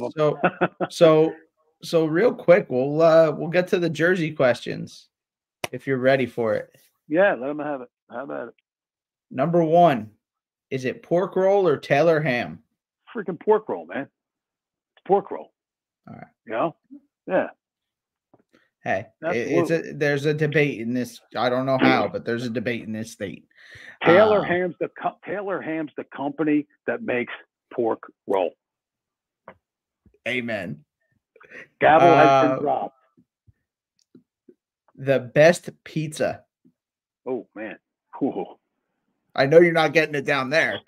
No. So, all right. Now that you mention it, I got to tell everybody this real quick. Okay. So obviously here in Tennessee, the pizza guys, right? So my wife, she's Italian, and just like any Italian woman can cook, and I mean just knock your socks off, right? From the homemade meatballs to the gravy and all this stuff that it's just unbelievable. So my wife is like, she wants to get a white pie. She wants a white pie, and they put Alfredo sauce on. That's what they call a white pie in Tennessee, with Alfredo sauce. Yeah, so it's like, I don't know what to do. I don't know if I should shit myself or throw up because you're making me sick to my stomach. You know? So, oh God, the best pizza in Jersey. Let's just say the state of New Jersey. Yeah. All right. Because no matter where you go, you're going to get a good pie, I think. Yeah. I think. Definitely. All right. So did you go down the shore, or did you go to the beach? No, down the shore. Down the shore. What was your preference? I spread myself out. I went from LBI to Sea City, Avalon, everywhere in between. Especially when I had my Harleys, I would blast up to Seaside, shoot down to LBI, shoot down to just putt right down the coast, man. I thought I was like Peter Fonda, an Easy Rider, man. I just go down 72 and, down 70 and 72 all through the Pine Barrens and everything. But yeah, I would do like from anywhere from Seaside Heights all the way down, but a lot of time in LBI, a lot of time in Sea Isle City, Avalon, Wildwood, stuff like that. Okay. Next, does Central Jersey really exist? I don't know. They say it does, but I don't know. It might just be a landmass that everybody wants to come to a common place and say it's central, but to the brothers that live in Central Jersey, I guess that's what we could call it. I don't know, but nevertheless, you're Jersey, and that's all that matters. So if there was a Central Jersey, where would you put the north and south borders? Of course, if there was, I would probably draw my line at Medford. I draw it at Medford. So from Medford down to South Jersey, the rest of you clowns are up there. You know what I mean?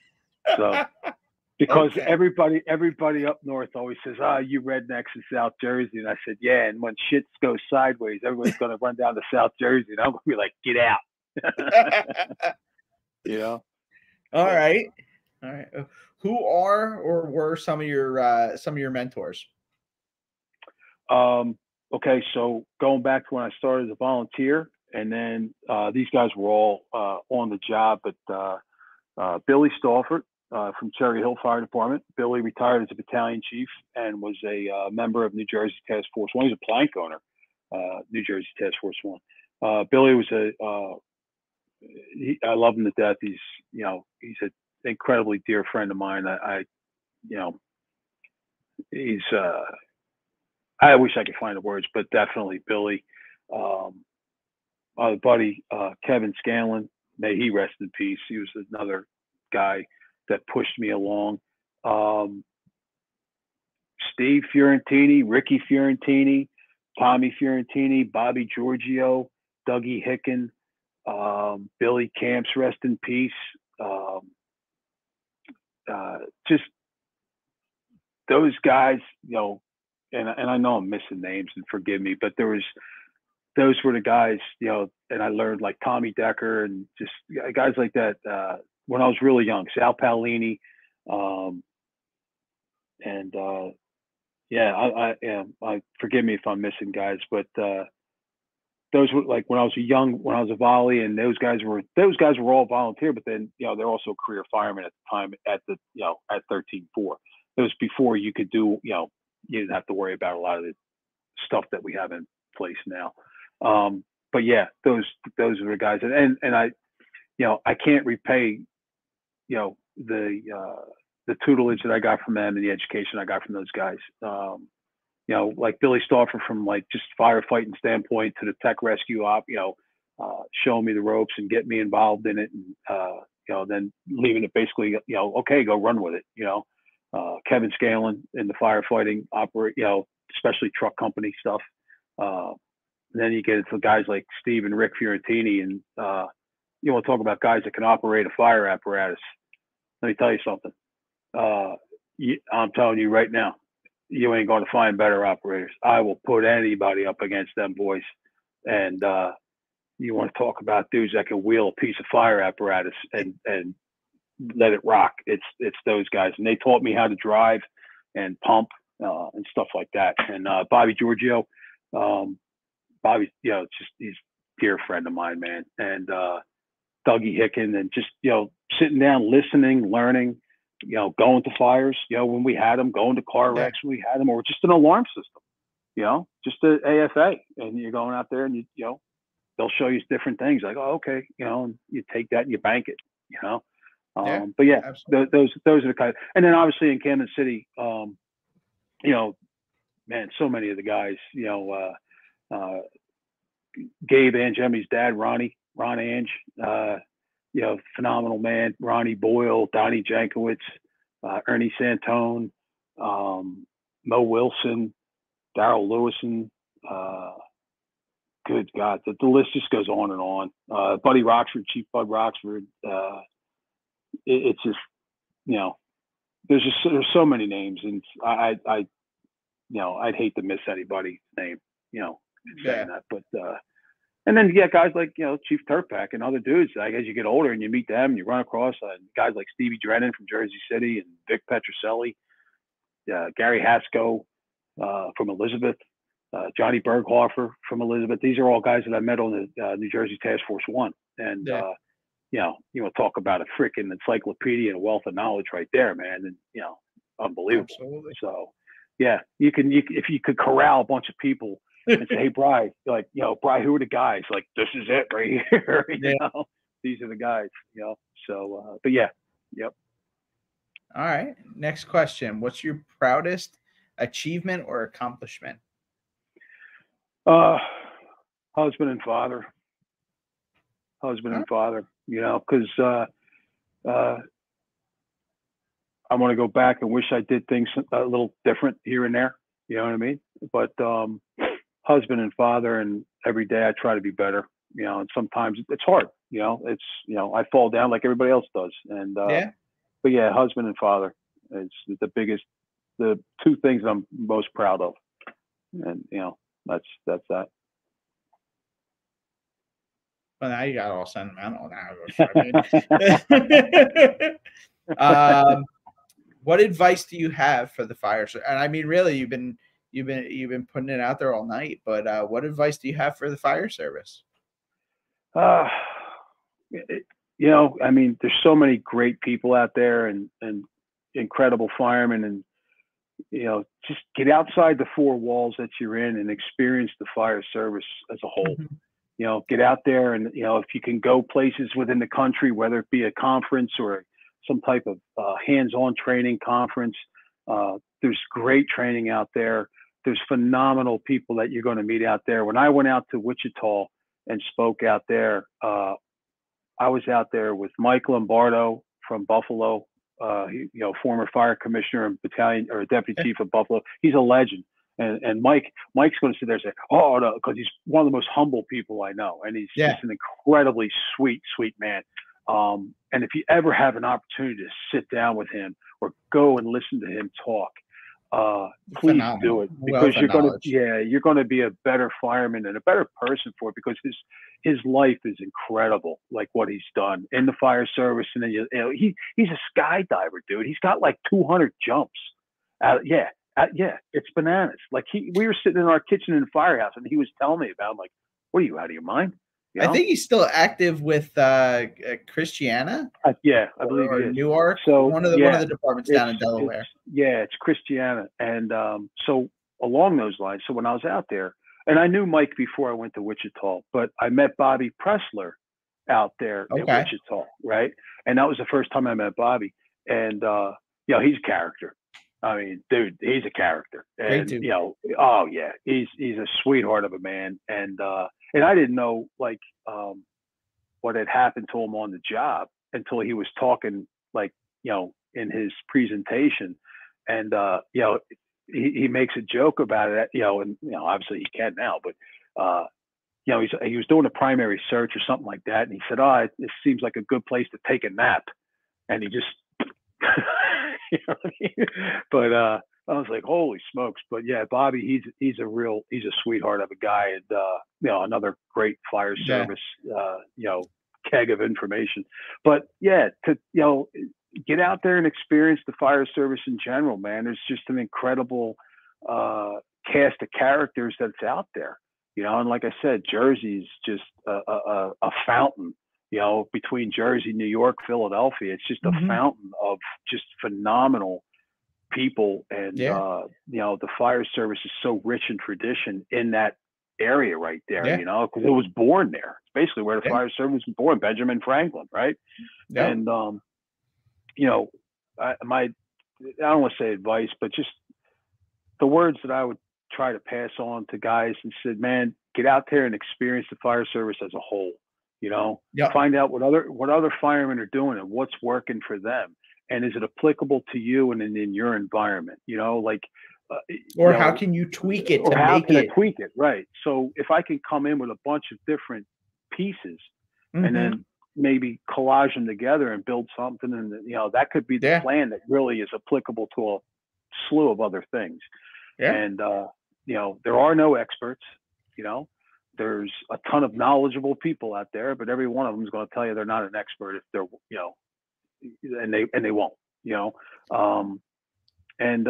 you know what, man, enjoy it. Enjoy it, because I'm going to tell you what was told to me, and I didn't want to believe it, but my goodness, it's going to go fast. It's going to go fast. And it is, it's the greatest, other than, I always wanted to be a professional baseball player, and I loved baseball. Played it up until I was like 38 years old. And, but it was like, but people say, oh, the greatest job, the greatest lifestyle to get involved in is the fire department. Period. End of story. Okay. Yep. You've got professional athletes that have left professional athletics and got on fire departments because it's the best freaking job in the world. Yeah. Right. It's the best lifestyle in the world. Nobody's going to tell me different. Nobody's going to tell you or anybody else different. So you young guys that are on the job, understand that, and appreciate it. Yep. Love it. Love it, because it is just, it's the greatest thing going. And learn as much as you can. Take the bull by the horns and be humble. Be humble. If you make a mistake, if you screw up, own it. That's that's it, man. And treat the people that you serve as if it was your family. That's where you're there for. So. Definitely. So now, in retirement, would you say that you have been unburdened by what has been? Oh, God. I had to save that for the end, because if I didn't, I was afraid you were going to leave. No, you don't want to get me on that track. Anybody watching is going to know that I'm going to blow a head gasket over that kind of crap.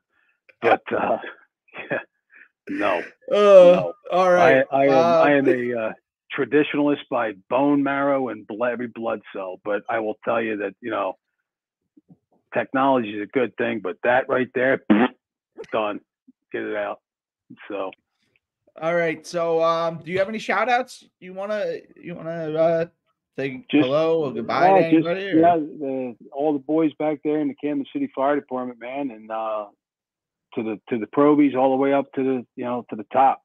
It just good luck with everything. Hope you guys, I shouldn't say hope, you guys are still kicking ass, and I miss the guys, and I don't ever say they're my guys. They're not. They're just guys that I worked alongside, and was fortunate enough to be a captain.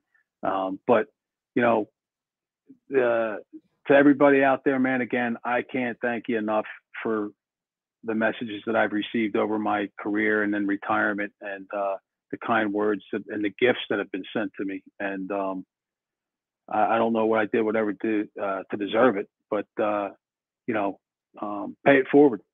Just pay it forward, and God bless everybody. And just remember, we a major disaster down here, and it's not getting better. It's not getting better. So keep these people in your thoughts and your prayers. It's only about 8 miles down the road from me. We were fortunate. We were on high ground. I was out in it with the company I work for, and it's bad. It's really bad. But again, there's people out there that are committed to duty, and they're making it happen. NJTF1 being one of the other units out there. So thanks, Scotty. I appreciate it, brother. I hope you're doing well too, my friend. Say hi to your dad. Thanks, Mike. I love you, bro. There's another guy right there, man. And you forget to mention names, but Mike Guynetta is retired chief out of Cherry Hill. Another just mentor, and a guy that, phenomenal person, a good man. And him and his family. His son's a Philly cop, and wonderful person. Oh, Bonesy, there he is. Thanks, Bones. Appreciate it. You got to go back to spelling school, though, my man. You spelled my name wrong, but that's my man, Bones. Him and I grew up together. We were all volunteers together. So, great people. So. All right, Cap. I'm going to put you in the backstage area. We'll say our goodbyes off air. And, right, let me just say goodnight to everybody. Be right back. Man. Thank you. Thanks. All right, everybody, that wraps up another. I mean, this was a stellar. This was another amazing show. Run number 33 with Captain Bryan Emenecker of the Camden Fire Department. Tune in next week. We have past chief of South Wall, and I believe he's a current captain in Laurelton, John Sahatchin. I hope I said his name right. Anybody who watches the show knows that I butcher names. Tune in next week. If you're liking the show, please like, comment, share, and subscribe. Have a good week. Stay safe, everybody.